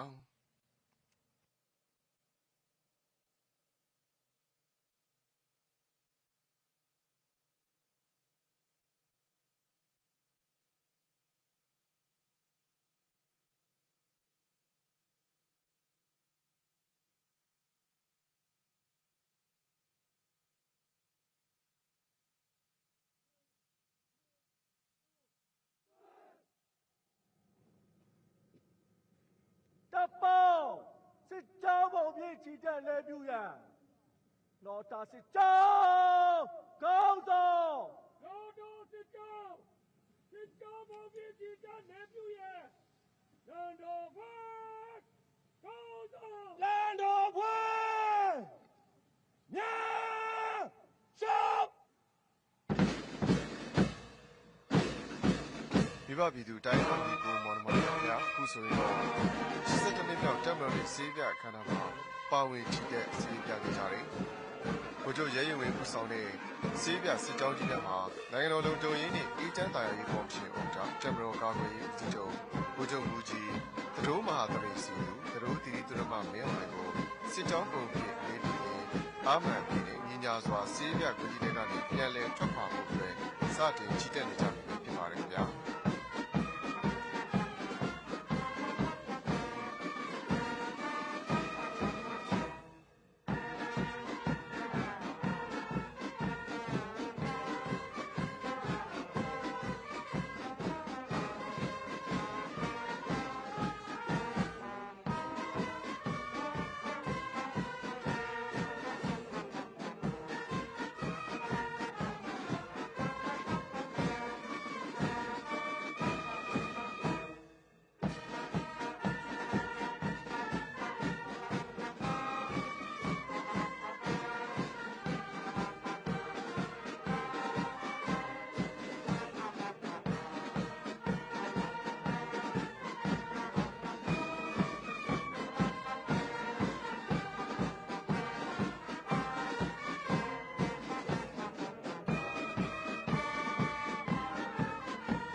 ဆိုရင်တော့စေးပြမှုကြီးဘိုးချုပ်ရဲ့ရင်ဝင်စေးပြတရင်ဝင်းမှုကြီးချမ်းလာတဲ့လန်တော်ဘက်ကောင်ဆောင်ဘုံမူလှဖုံးရဲ့ပြဆောင်ရဲ့အလောတာစစ်ကြောင်းလန်တော်ဘက်ကမှာတမတော်ကာဝေးဦးစီးချုပ်ကိုပြုပြီးစေးပြမှုကြီးတွေကနေပြန်လည်ချစ်တက်တော့နေတာဖြစ်ပါတယ်။အချိန်လေးပါပဲချာလီအုပ်ဖွဲ့မှဘုံမှုနေဝင်းထွန်းမှုဆောင်တဲ့ MI-17 ရဲရင်လက်စီဟာရှုရဲ့လဝဲဘက်မှာလက်ရမဲ့သူ Train Formation ပုံစံနဲ့တမတော်ကာဝေးဦးစီးချုပ်ကိုပြန်တန်းလေးပြုနေတာပဲဖြစ်ပါတယ်ခင်ဗျာ။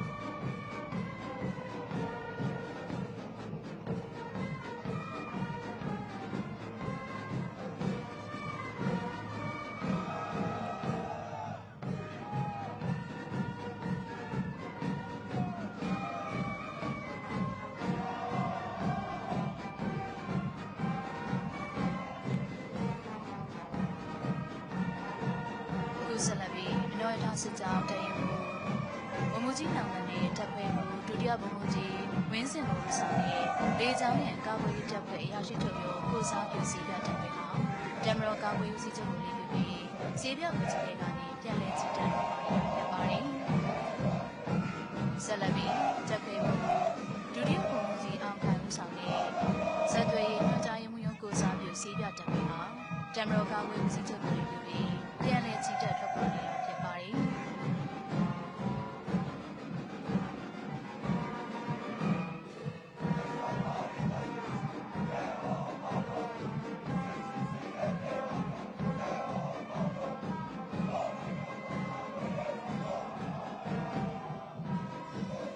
ဆက်လက်ပြီးတက်ခွဲမှုဒုတိယဗိုလ်မှူးကြီးဇော်နိုင်နိုင်ဦးဆောင်တဲ့မြောက်ပိုင်းတိုင်းစစ်ဌာနချုပ်ကိုစားပြုစီးပြတက်ခွဲဟာတပ်မတော်ကာကွယ်ရေးဦးစီးချုပ်ကိုလေးပြုပြီးစီးပြဝင်ကြီးတွေကနေပြန်လည်ကြီးတက်ထွက်ပေါ်နေတာဖြစ်ပါတယ်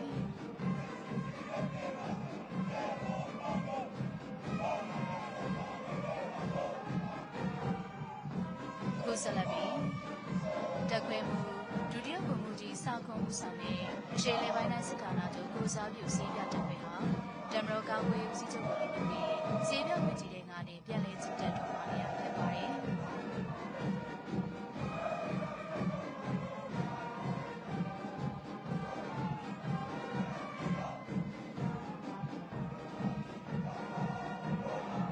ဆိုရင်တော့တပ်ခွဲမှုဒုတိယဗိုလ်မှူးကြီးအောင်စောမြတ်ဦးဆောင်တဲ့ကဲရန်ဒေသတိုင်းစစ်ဌာနချုပ်ကိုစားပြုစီးပြတပ်ခွဲဟာတပ်မတော်ကာကွယ်ရေးဦးစီးချုပ်ကိုလေးပြုပြီးစီးပြဝင်ကြီးတွေကနေပြန်လည်ကြီးတက်ထွက်ပေါ်နေတာဖြစ်ပါတယ်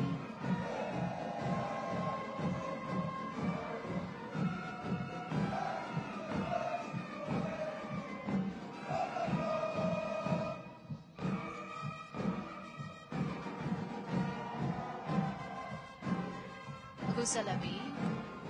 တက်ခွဲမှုဒုတိယဗိုလ်မှူးကြီးတင်ကိုကိုမင်းဦးဆောင်တဲ့အနောက်ပိုင်းတိုင်းစစ်ဌာနချုပ်ကိုစားပြုစီးပြတပ်ခွဲဟာတပ်မတော်ကာကွယ်ရေးဦးစီးချုပ်ကိုလေးပြုပြီးစီးပြဝင်ကြီးတွေကနေပြန်လည်ကြီးတက်ထွက်ပေါ်နေတာဖြစ်ပါတယ်စစ်ကြောင်းရဲ့နောက်ဆုံးမှာတော့စစ်တီဝိုင်းကောင်းဆောင်တက်ကြက်ကြီးကျော်ရင်ဦးဆောင်တဲ့အနော်တာစစ်ကြောင်းစစ်တီဝိုင်းခွဲဟာတပ်မတော်ကာကွယ်ရေးဦးစီးချုပ်ကိုလေးပြုပြီးစီးပြဝင်ကြီးတွေကနေပြန်လည်ကြီးတက်ထွက်ပေါ်နေတာဖြစ်ပါတယ်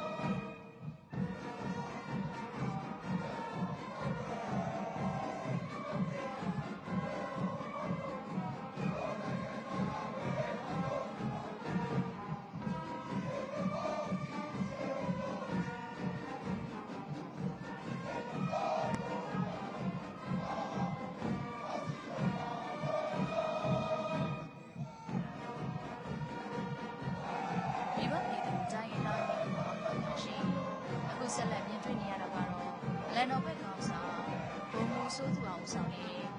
ကျစစ်သားစစ်ကြောင်းလန်တော်ဘက်ဟာဂျပန်ကာဝေးဦးစီးချုပ်တွေပြီးစီးရဲဝင်ကြီးတွေကပြန်လည်ထွက်ပေါ်နေတာဖြစ်ပါတယ်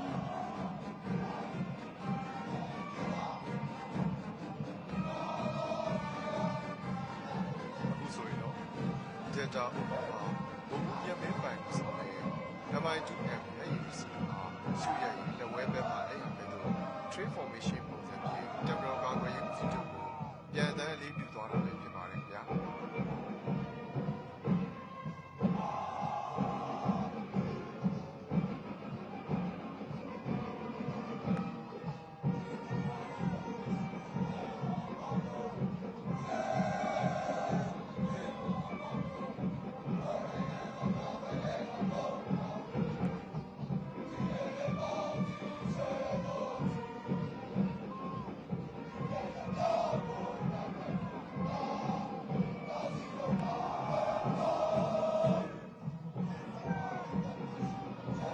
မြင်တွေ့နေရတာကတော့တပ်ခွဲမှုဒုတိယဗိုလ်မှူးကြီးဝင်းမြင့်ထွေးဦးဆောင်တဲ့ဇလက်နဲ့ပြည်စီညွှန်ကြားရေးမှူးရုံးကိုစားပြုစီးပြတပ်ခွဲဟာတမတော်ကာကွယ်ဦးစီးချုပ်ကိုလေးပြုပြီးစီးပြဝင်ကြီးတွေကလည်းပြန်လည်ထွက်ပေါ်နေတာဖြစ်ပါတယ်ဇလက်မြင်တွေ့နေရတာကတော့တပ်ခွဲမှုဒုတိယဗိုလ်မှူးကြီးအောင်အောင်ဦးဆောင်တဲ့အရှိန်မြောက်တိုင်းစစ်ဌာနချုပ်ကိုစားပြုစီးပြတပ်ခွဲဟာတမတော်ကာကွယ်ဦးစီးချုပ်ကိုလေးပြုပြီးစီးပြဝင်ကြီးတွေကလည်းပြန်လည်ထွက်ပေါ်နေတာဖြစ်ပါတယ်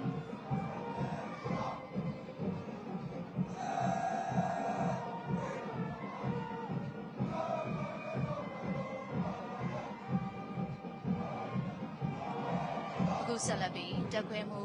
ဘုံမူကြော်စွာတန်းထွန်းမှုဆောင်တဲ့ရီကန်ဒေသတိုင်းစစ်ဌာနချုပ်ကိုစားပြုစီးပြတပ်ခွဲဟာတမတော်ကာကွယ်ရေးဦးစီးချုပ်ကိုလေးပြုပြီးစီးပြဝင်ကြီးတွေကနေပြန်လည်ကြီးတက်ထွက်ပေါ်နေတာဖြစ်ပါတယ်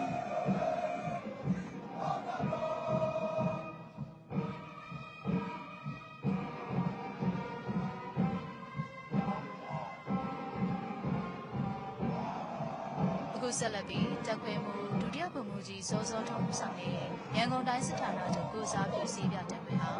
တမတော်ကာကွယ်ရေးဦးစီးချုပ်ကိုလေးပြုပြီးစီးပြဝင်ကြီးတွေကနေပြန်လည်ထွက်ပေါ်နေတာဖြစ်ပါတယ်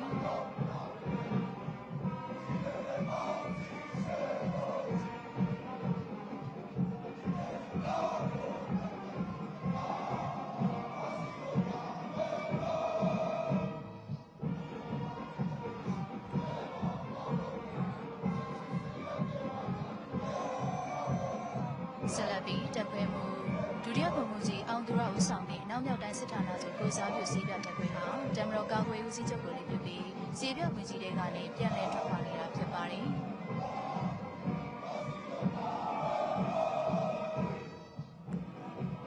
စစ်ကြောင်းရဲ့နောက်ဆုံးမှာတော့စစ်တီဝိုင်းကောင်းဆောင်တက်ချက်ညွန့်ဝင်းဦးဆောင်တဲ့ကျန်းစစ်သားစစ်ကြောင်းစစ်တီဝိုင်းခွေဟာတမတော်ကာကွယ်ဦးစီးချုပ်ကိုလေးပြုပြီးစီးပြဝင်ကြီးတွေကနေပြန်လည်ကြီးတက်ထွက်ခွာနေတာဖြစ်ပါတယ်ရှင်။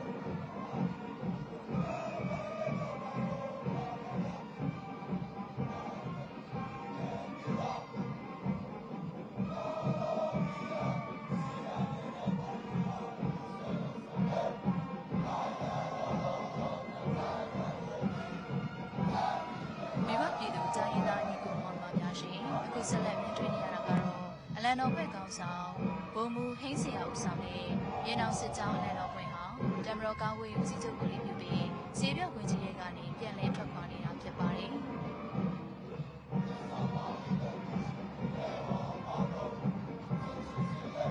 အခုဆိုရင်တော့လက်ကုန်းကုန်းဘက်မှာဒုတိယဘုံမူကြီးကျော်ဆန်းဦးဆောင်တဲ့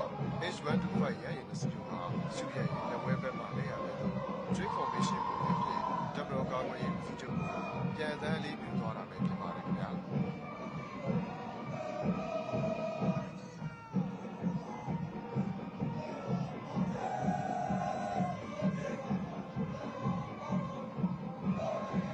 အခုမြင်တွေ့နေရတာကတော့ရေနောင်စစ်ကြောင်းတရင်မှုဘုံမူကြီးအောင်ဆိုင်တဲ့တပ်ဖွဲ့ကိုဒုတိယဘုံမူကြီးတန့်အောင်စုဦးဆောင်တဲ့ကာကွယ်ဦးစီးချုပ်ရှိကိုစားပြုမျိုးသမီးပညာသည်စီအပ်တဲ့တမတော်ကာကွယ်ဦးစီးချုပ်ကိုဈေးပြောက်ဝင်ကြီးတွေကနေပြန်လည်ထွက်ခွာနေတာဖြစ်ပါတယ်။ဆက်လက်ပြီးတော့တက်ခွေဒုတိယဘုံမူကြီးနန်းဦးဆောင်တဲ့ကာကွယ်ဦးစီးချုပ်ရုံးရှိကိုစားပြုအမျိုးသမီးပညာသည်စီပြောက်တက်ခွေတမတော်ကာကွယ်ဦးစီးချုပ်ကိုဈေးပြောက်ဝင်ကြီးတွေကနေပြန်လည်ကြီးတက်ထွက်ခွာနေတာဖြစ်ပါတယ်။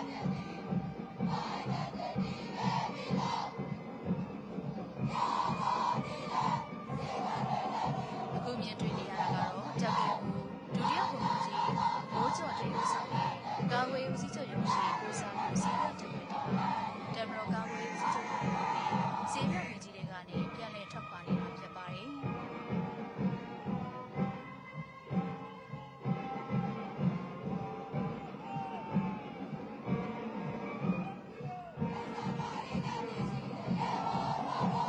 ဆက်လက်ပြီးတက်ခွေဒုတိယဘုံမူကြီးတီဟာဆောင်ဆောင်တဲ့ကာကွယ်ဦးစီးချုပ်ရုံးရှိကိုစားပြုစီးပွားတက်ခွေမှာတမတော်ကာကွယ်ဦးစီးချုပ်ကိုဈေးပြောက်ဝင်ကြီးတွေကနေပြန်လည်ကြီးတက်ထွက်ခွာနေတာဖြစ်ပါတယ်။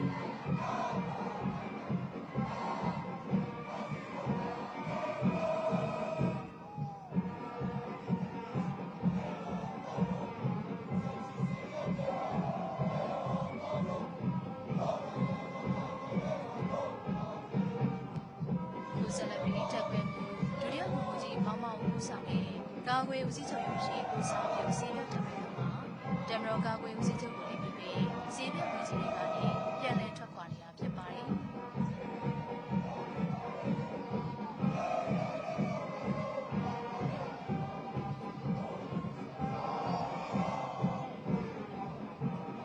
အခုမြင်တွေ့နေရတာကတော့တက်ခွေမှုဒုတိယဘုံမူကြီးတက်နိုင်ဦးဆောင်တဲ့ကာကွယ်ဦးစီးချုပ်ရုံးရှိကိုစားပြုစီးပြောက်တက်ခွေအောင်တမတော်ကာကွယ်ဦးစီးချုပ်ကိုလေးပြုပြီးဈေးပြောက်ဝင်ကြီးတွေကနေပြန်လည်ကြီးတက်ထွက်ခွာနေတာဖြစ်ပါတယ်။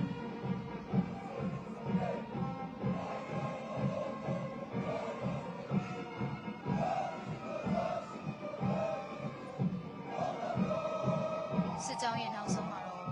စစ်တီဝိုင်းကောင်းဆောင်တက်ချက်ကျော်ညိုဦးဆောင်တဲ့ရေနောင်စစ်ကြောင်းစစ်တီဝိုင်းခွေဟာတမတော်ကာကွယ်ဦးစီးချုပ်ကိုလေးပြုပြီးဈေးပြောက်ဝင်ကြီးတွေကနေပြန်လည်ကြီးတက်ထွက်ခွာနေတာဖြစ်ပါတယ်ရှင်။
Transformation ပုံစံပြီးတပ်မတော်ကာကွယ်ရေးဦးစီးချုပ်ကိုပြန်တမ်းလေးပြုသွားတာပဲဖြစ်ပါတယ်ခင်ဗျာ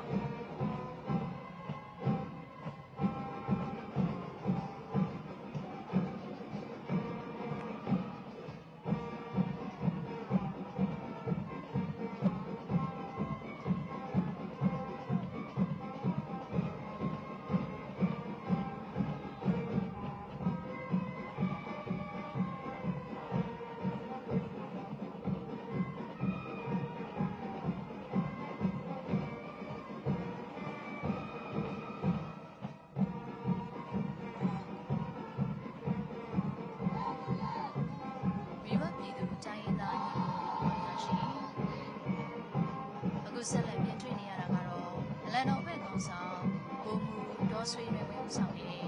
အောင်စရဆက်ချောင်းနဲ့တော့ဘက်ဟာတပ်မတော်ကာကွယ်ရေးစီချုပ်ကိုပြီးပြီးဆေးပြတ်ဝင်ကြီးတွေကနေပြန်လည်ချီတက်ထွက်ပေါ်နေတာဖြစ်ပါတယ်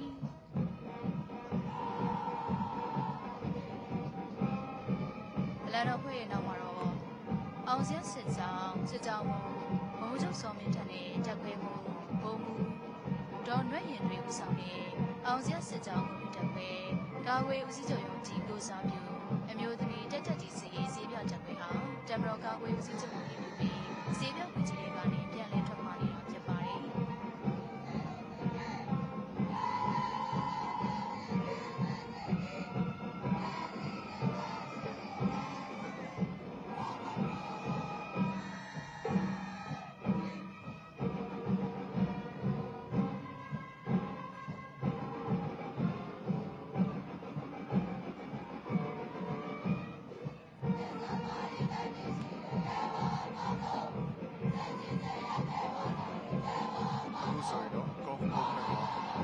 စာနေမှုဆောင်တဲ့ဟီလိုကော်ပတာရဲ့ရင်တစ်စီးကရှိတဲ့လက်ဝဲဘက်မှာနေရာပြီးတော့ Transformation ပုံစံနဲ့တပ်မတော်ကာကွယ်ရေးဦးစီးချုပ်ပြန်တမ်းလေးဖြစ်ပါတယ်ခင်ဗျာ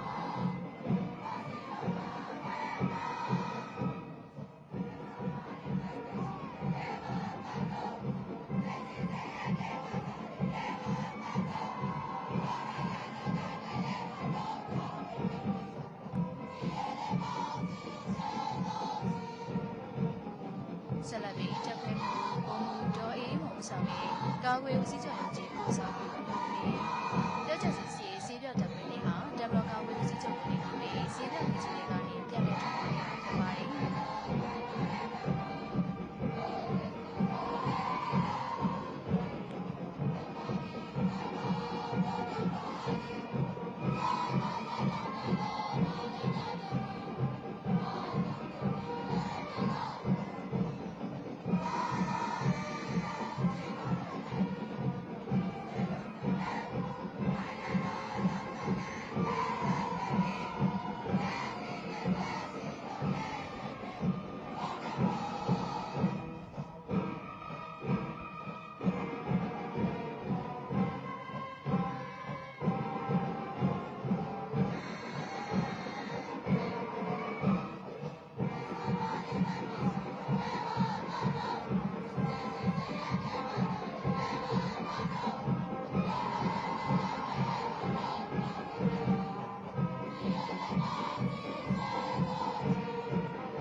င်ဖြူရှိစစ်ကြောင်းတရင်မှုဘုံမူကြီးကျော်မွေနဲ့တပ်ဖွဲ့မှု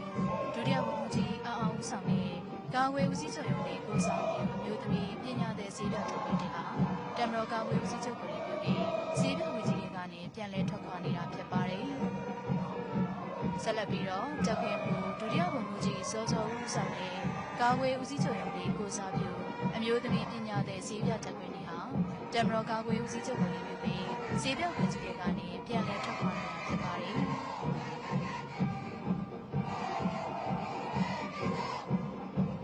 အခုမြင်တွေ့နေရတာကတော့တပ်ပွဲမှုဒုတိယဘုံမှုကြီးကျော်တူးလွင်ဦးဆောင်တဲ့ကာကွယ်ဦးစီးချုပ်ရုံးကြီးကိုစားပြုစီးပြထုတ်တဲ့တာတမတော်ကာကွယ်ဦးစီးချုပ်ကိုလည်းပြီးစီးပြခွန်စုတွေကပြန်လည်ထုတ်ပါနေတာဖြစ်ပါတယ်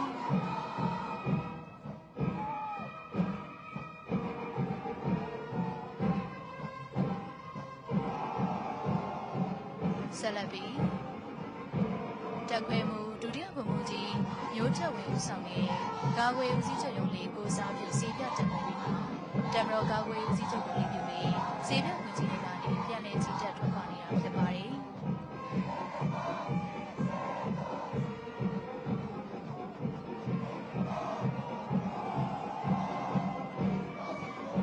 အခုမြင်တွေ့နေရတာကတော့တပ်ခွဲမှုဒုတိယဘုံမှုကြီးကျော်လင်းထုံးဆောင်တဲ့ကာကွယ်ဦးစီးချုပ်ရုံးလေးကိုစားပြုစီးပြတပ်ပွဲတဲ့မှာတမတော်ကာကွယ်ဦးစီးချုပ်ကိုလည်းပြုပြီးစီးပြဝင်ကြီးတွေကနေပြန်လည်ကြီးတက်ထွက်ခွာနေတာဖြစ်ပါတယ်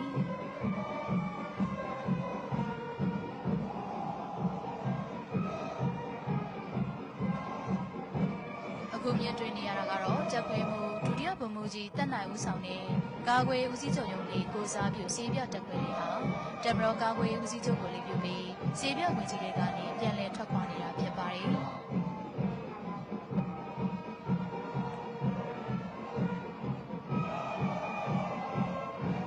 စစ်ကြောင်းရဲ့နောက်ဆုံးမှာတော့စစ်တီဝိုင်းကောင်းဆောင်တက်ချက်စိုးကြုံဝင်ဦးဆောင်တဲ့စင်ဖြူစစ်ကြောင်းစစ်တီဝိုင်းဖွဲ့ဟာတမတော်ကာကွယ်ဦးစီးချုပ်ကိုလည်းပြုပြီးစီးပြဝင်ကြီးတွေကနေပြန်လည်ကြီးတက်ထွက်ခွာနေတာဖြစ်ပါတယ်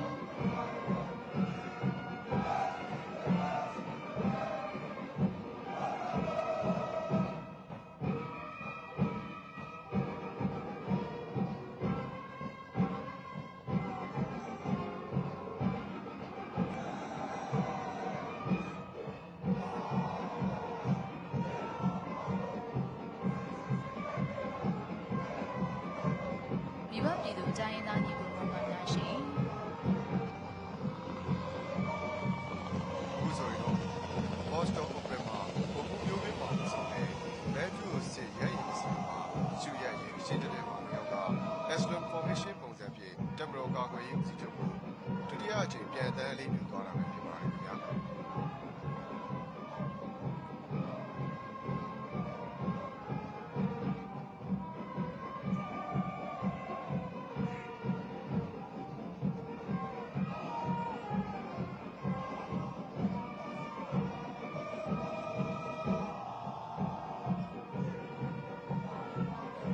မြင်တွေ့နေရတာကတော့ဗန်နူလာစစ်ကြောင်းတရင်မှုဘုံမူကြီးအောင်ခန့်လေးနဲ့တက်ခွဲမှုဒုတိယဘုံမူကြီးငိမ့်မင်းဦးဆောင်တဲ့အမြောက်တက်ခွဲညွှန်ကြားရေးမှူးရုံးကိုစားပြုစီးပြတက်ခွဲဟာတမတော်ကာကွယ်ဦးစီးချုပ်ကိုလည်းပြုပြီးစီးပြဝင်ကြီးတွေကနေပြန်လည်ကြီးတက်ထွက်ပါနေတာဖြစ်ပါတယ်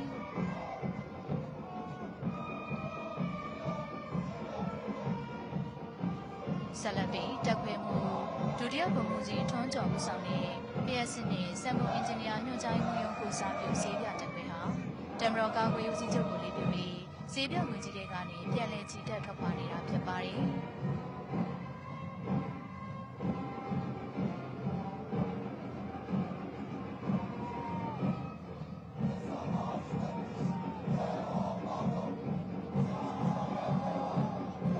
အခုဆိုရင်တော့တက်ခွဲမှုဒုတိယဘုံမူကြီးစမ်းမိုးဦးဆောင်တဲ့ရှေ့ပိုင်းနဲ့စစ်ဌာနချုပ်ကိုစားပြုစီးပြတက်ခွဲဟာတမတော်ကာကွယ်ရေးဦးစီးချုပ်ကိုလည်းပြုပြီးစီးပြဝင်ကြီးတွေကနေပြန်လည်ထွက်ခွာနေတာဖြစ်ပါတယ်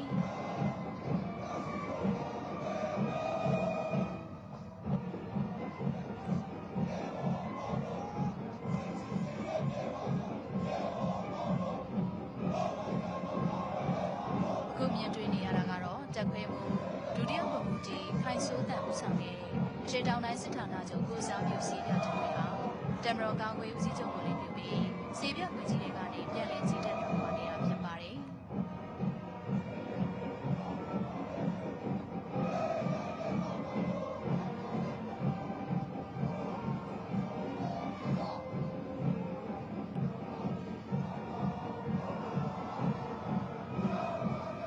ဆက်လက်ပြီးတက်ခွဲမှု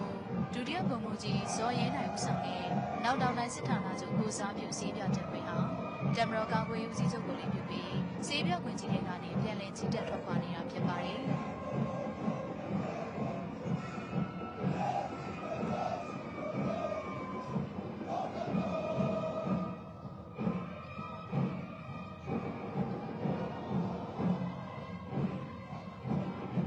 အခုမြင်တွေ့နေရတာကတော့တက်ခွဲမှုဒုတိယဗိုလ်မှူးကြီးတင်မောင်ထေးဦးဆောင်တဲ့အလဲပိုင်းနဲ့စစ်ဌာနချုပ်ကိုစားပြုစေပြတက်ခွဲဟာတမတော်ကာကွယ်ဦးစီးချုပ်ကိုလည်းပြုပြီးစေပြဝင်ကြီးတွေကနေပြန်လည်ကြီးတက်ထွက်ပေါ်နေတာဖြစ်ပါတယ်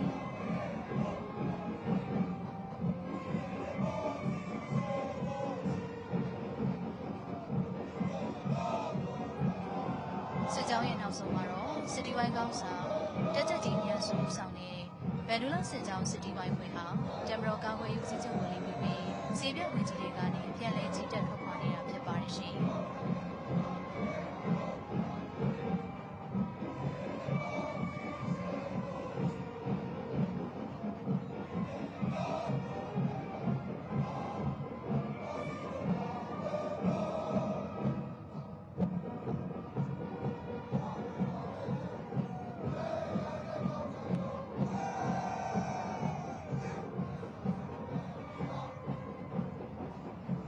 မိဘပြည်သူတိုင်းရင်းသားညီကိုမောင်နှမများရှင်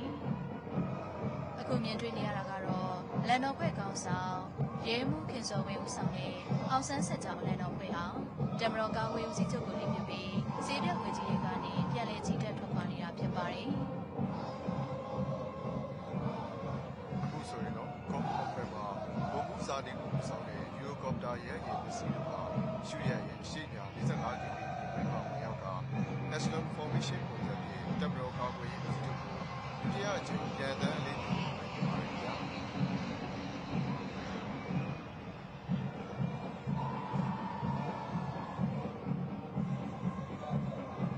အခုမြင်တွေ့နေရတာကတော့အောင်ဆန်းစစ်ကြောင်းတရင်မှုရဲမှုကြီးစောမြင့်နဲ့တက်ခွဲမှုရဲမှုစိုးစန္ဒခိုင်ဦးဆောင်တဲ့မြန်မာနိုင်ငံရဲတပ်ဖွဲ့အမျိုးသမီးကိုစားပြုစေပြတက်ခွဲတဲ့ဟာတမတော်ကာကွယ်ဦးစီးချုပ်ကိုလည်းပြုပြီးစေပြဝင်ကြီးတွေကနေပြန်လည်ထွက်ခွာနေတာဖြစ်ပါတယ်ဆက်လက်ပြီးတက်ခွဲမှုရဲမှုမြင့်ဆန်ဦးဆောင်တဲ့မြန်မာနိုင်ငံရဲတပ်ဖွဲ့အမျိုးသမီးကိုစားပြုစေပြတက်ခွဲတဲ့ဟာတမတော်ကာကွယ်ဦးစီးချုပ်ကိုလည်းပြုပြီးစေပြဝင်ကြီးတွေကနေပြန်လည်ကြီးတက်ထွက်ခွာနေတာဖြစ်ပါတယ်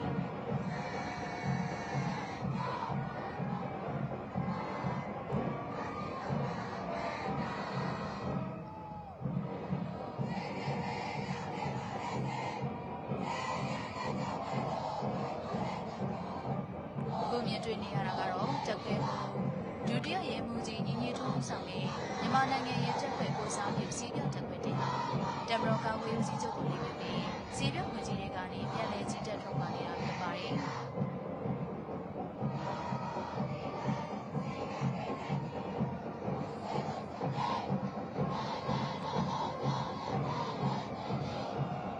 အခုမြင်တွေ့နေရတာကတော့တက်ခွဲမှုဒုတိယရဲမှုကြီးရဲထွန်းနိုင်ဦးဆောင်တဲ့မြန်မာနိုင်ငံရဲတပ်ဖွဲ့ကိုစားပြုစီးပြတက်ခွဲနေဟာတမတော်ကာကွယ်ဦးစီးချုပ်ကိုလည်းပြုပြီးစီးပြဝင်ကြီးတွေကနေပြန်လည်ကြီးတက်ထွက်ခွာနေတာဖြစ်ပါတယ်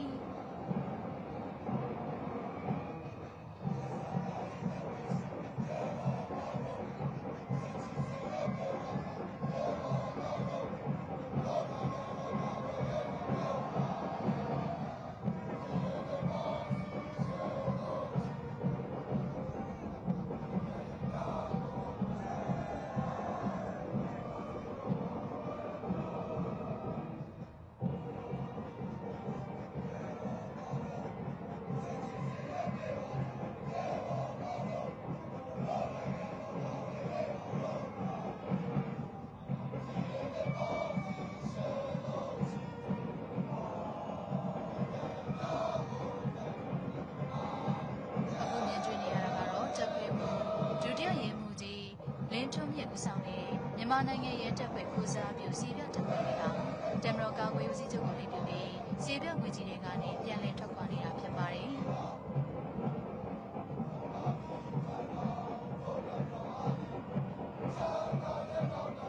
စစ်ကြောင်းရဲ့နောက်ဆုံးမှာတော့ရဲဒီဝိုင်းကောင်းဆောင်ရဲရခံမှုအောင်လွင်ဦးဆောင်တဲ့အောင်ဆန်းစစ်ကြောင်းရဲဒီဝိုင်းဖွဲ့ဟာတမတော်ကာကွယ်ဦးစီးချုပ်ကိုလေးပြုပြီးစီးပြဝင်ကြီးတွေကနေပြန်လည်ထွက်ခွာနေတာဖြစ်ပါတယ်ရှင်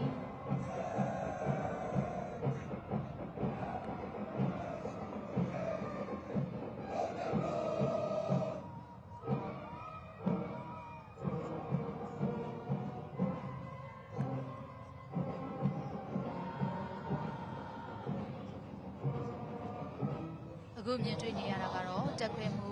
ဘိုးကြီးဒေါ်နှင်းနုနုချိန်ဦးဆောင်တဲ့တက်မတော်ကြီးအထူးတာဝန်တက်ခွဲအမျိုးသမီးစေးပြောက်တက်ခွဲဟာတက်မတော်ကာဝေးဦးစီးချုပ်ကိုလေးပြုပြီးစေးပြောက်ခွင့်ကြီးတွေကနေပြန်လည်ချီတက်ထွက်ခွာနေတာဖြစ်ပါတယ်အခုမြင်တွေ့နေရတာကတော့တက်ခွဲမှုဘုံမူဝင်းသူထုံဦးဆောင်တဲ့တက်မတော်ကြီးအထူးတက်ခွဲစေးပြောက်တက်ခွဲဟာတမတော်ကာဝေးဦးစီးချုပ်ကိုလေးပြုပြီးစီးပြောက်ခွင့်ကြီးတွေကနေပြန်လည်ချီတက်ထွက်ခွာနေတာဖြစ်ပါတယ်။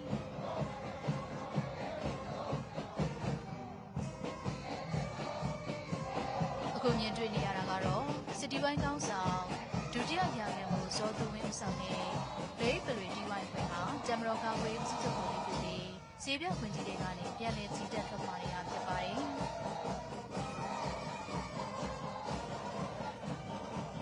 ဆက်လက်မြင်တွေ့နေရတာကတော့အဖွဲ့ကောင်းဆောင်ဒုတိယရာခံမှုမောင်မျိုးဆောင်တဲ့ဘိုးစစ်တီဝိုင်းဖွဲ့ကတမတော်ကာကွယ်ဦးစီးချုပ်ကိုလေးပြုပြီးစီးပြောက်ခွင့်ကြီးတွေကနေပြန်လည်ချီတက်ထွက်ခွာနေတာဖြစ်ပါတယ်။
အခုဆိုရင်တော့ဟိုတယ်အုပ်ဖွဲ့မှာဘုံမှုအောင်ကျော်မင်းဦးဆောင်မောင်းနေလာတယ် Beach 1900D တေပို့ဆောင်ရေးလေးတစ်စီးဟာရှူရရဲ့အရှိပဲ45ဒီဂရီမြင့်ကွင်းမှာဝင်ရောက်ကတပ်မတော်ကာကွယ်ရေးဦးစီးချုပ်ကိုပြန်တန်းလေးပြုသွားခဲ့တာပဲဖြစ်ပါတယ်ခင်ဗျာ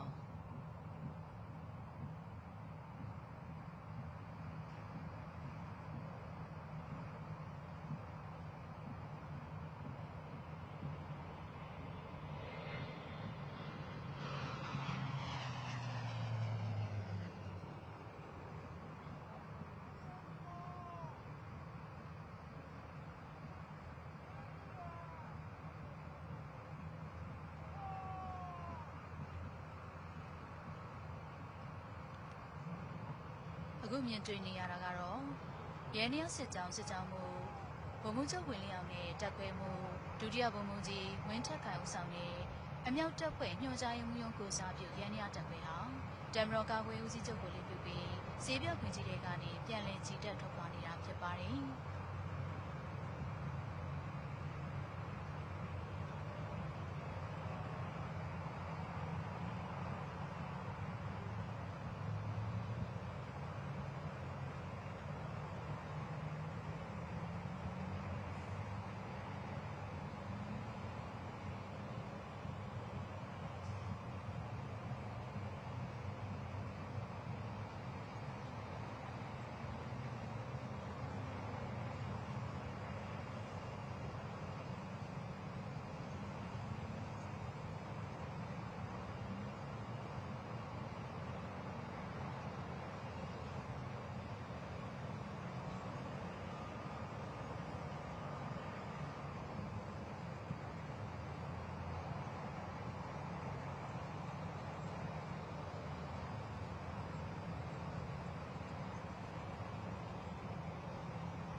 အခုမြင်တွေ့နေရတာကတော့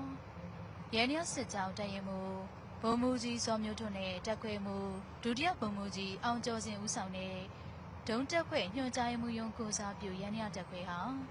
တမရောကာဝေးဦးစီးချုပ်ကိုလေးပြုပြီးစေပြခွင့်ကြီးတွေကနေပြန်လည်ချီတက်ထွက်ခွာနေတာဖြစ်ပါတယ်ရှင်။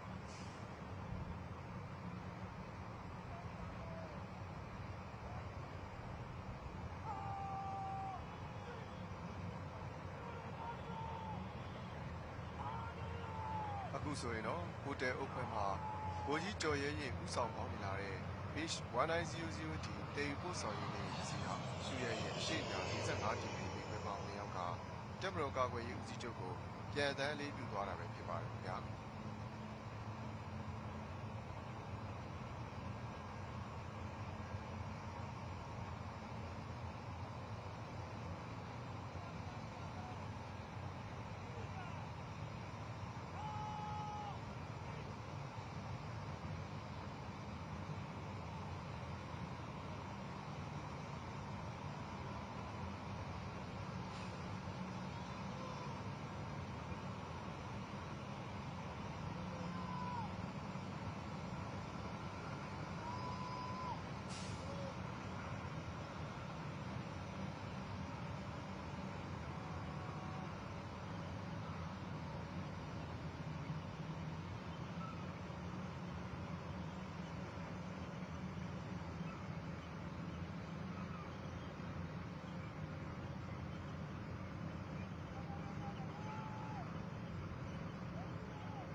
အခုမြင်တွေ့နေရတာကတော့တက်ခွဲမှု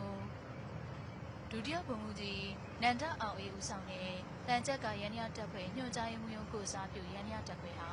တမရောကာကွယ်ရေးဦးစီးချုပ်ကိုလေးပြုပြီးစေပြခွင့်ကြီးတွေကနေပြန်လည်ချီတက်ထွက်ခွာနေတာဖြစ်ပါတယ်။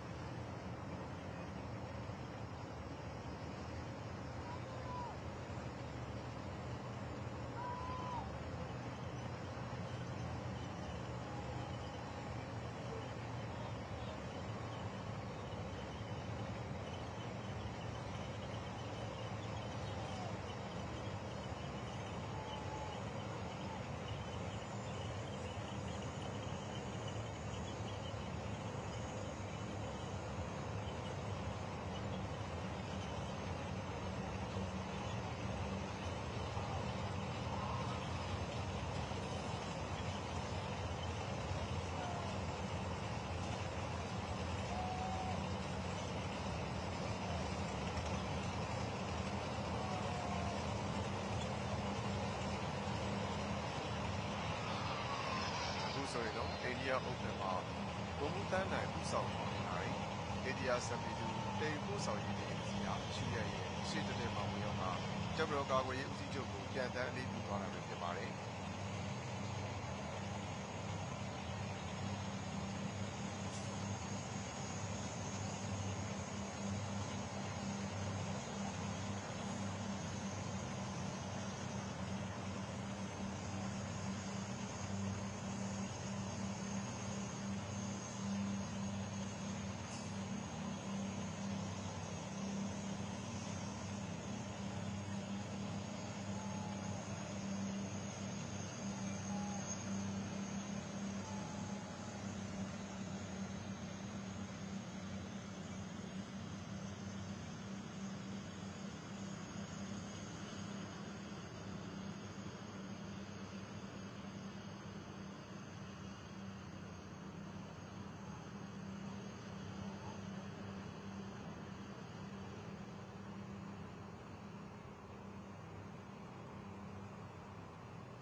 အခုမြင်တွေ့နေရတာကတော့တက်ခွဲမှုဒုတိယဘုံမူကြီးငိမ့်မင်းစောဦးဆောင်တဲ့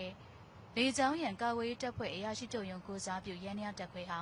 တမတော်ကာကွယ်ဦးစီးချုပ်ကိုလေးပြုပြီးစေပြခွင်ကြီးတွေကနေပြန်လည်ချီတက်ထွက်ခွာနေတာဖြစ်ပါရဲ့ရှင်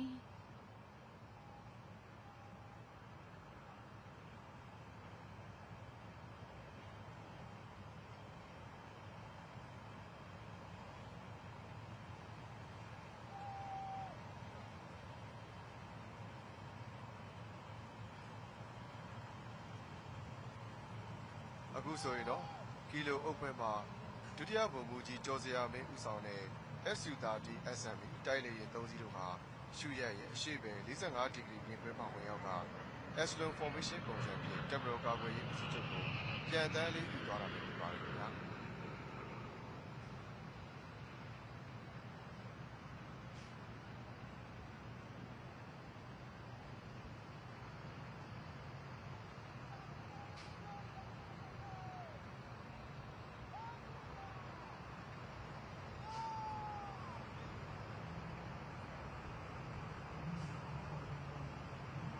အခုမြင်တွေ့နေရတာကတော့တက်ခွဲမှုဒုတိယဗိုလ်မှူးကြီးကျော်မြင့်အောင်ဦးဆောင်တဲ့စစ်အင်ဂျင်နီယာညွှန်ကြားရေးမှူးရုံးကိုစားပြုရန်ရတက်ခွဲဟာတမတော်ကာကွယ်ဦးစီးချုပ်ကိုလေးပြုပြီးစေပြခွင်ကြီးတွေကနေပြန်လည်ချီတက်ထွက်ခွာနေတာဖြစ်ပါတယ်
အခုမြင်တွေ့နေရတာကတော့တက်ခွဲမှု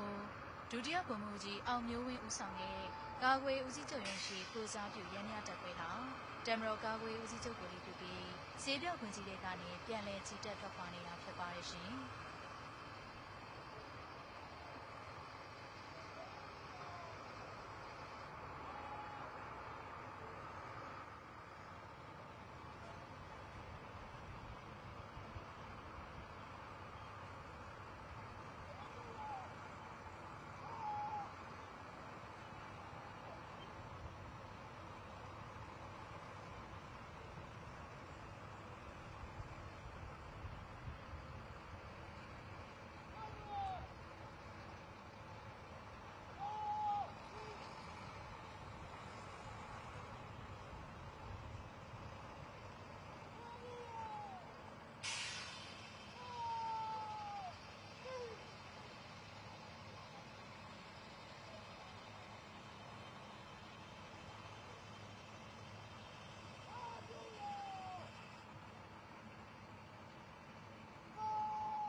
အခုဆိုရင်တော့ကီလိုအုပ်ခွဲမှာဒုတိယဗိုလ်မှူးကြီးကျော်စရာမင်းဦးဆောင်တဲ့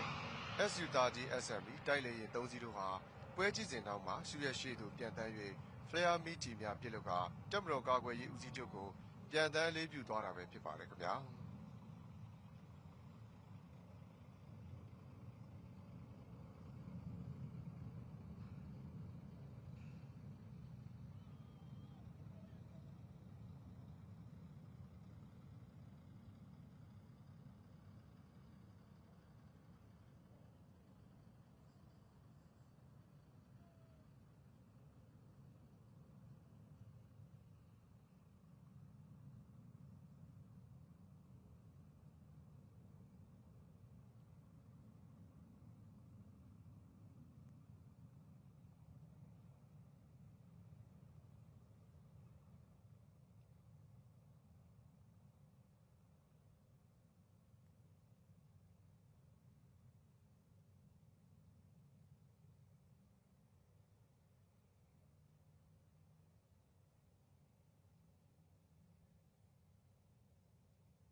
မိဘပြည်သူတိုင်းသားညီကိုမောင်နှမများခင်ဗျာ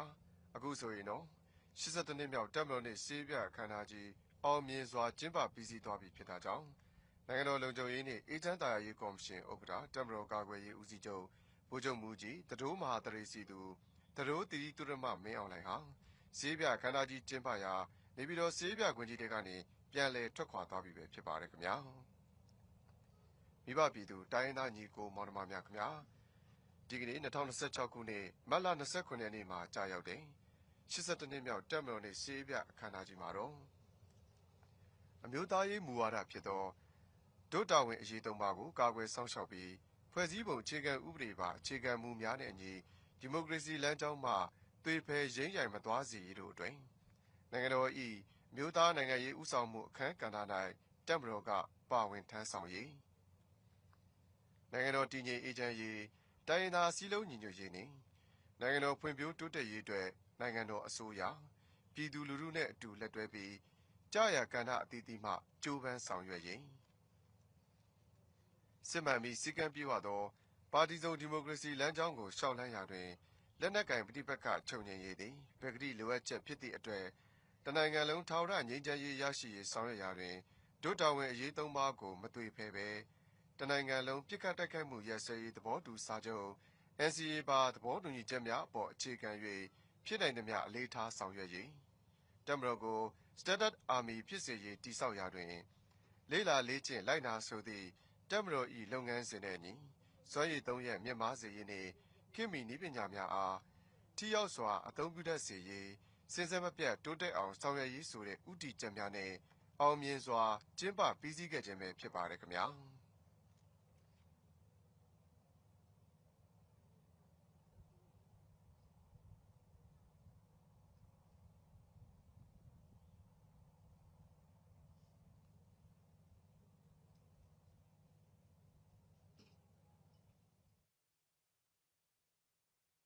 မိဘပြည်သူတိုင်းသားညီကိုမောင်နှမများခင်ဗျာမြန်မာတပ်မတော်ဟာကမ္ဘာမှာမြန်မာဟိလို့ဝင်ကြွားစေနိုင်ခဲ့တဲ့တမိုင်းကြောင်းများနဲ့အတူပေါ်ထွန်းလာတဲ့တပ်မတော်လည်းဖြစ်ပါတယ်ဟုတ်ပါတယ်ခင်ဗျာမြန်မာတပ်မတော်ဟာအမျိုးသားရေးကိုဘယ်တော့မှသိစာမဖောက်ဆိုတဲ့စကားအတိုင်းနိုင်ငံတော်ပြည်သူနဲ့အမျိုးဘာသာသာသနာအတွက်အမြဲတမ်းတာဝန်တင်ဝင်ခဲ့ပြီးအမျိုးသားကာကွယ်ဆောက်ရှောက်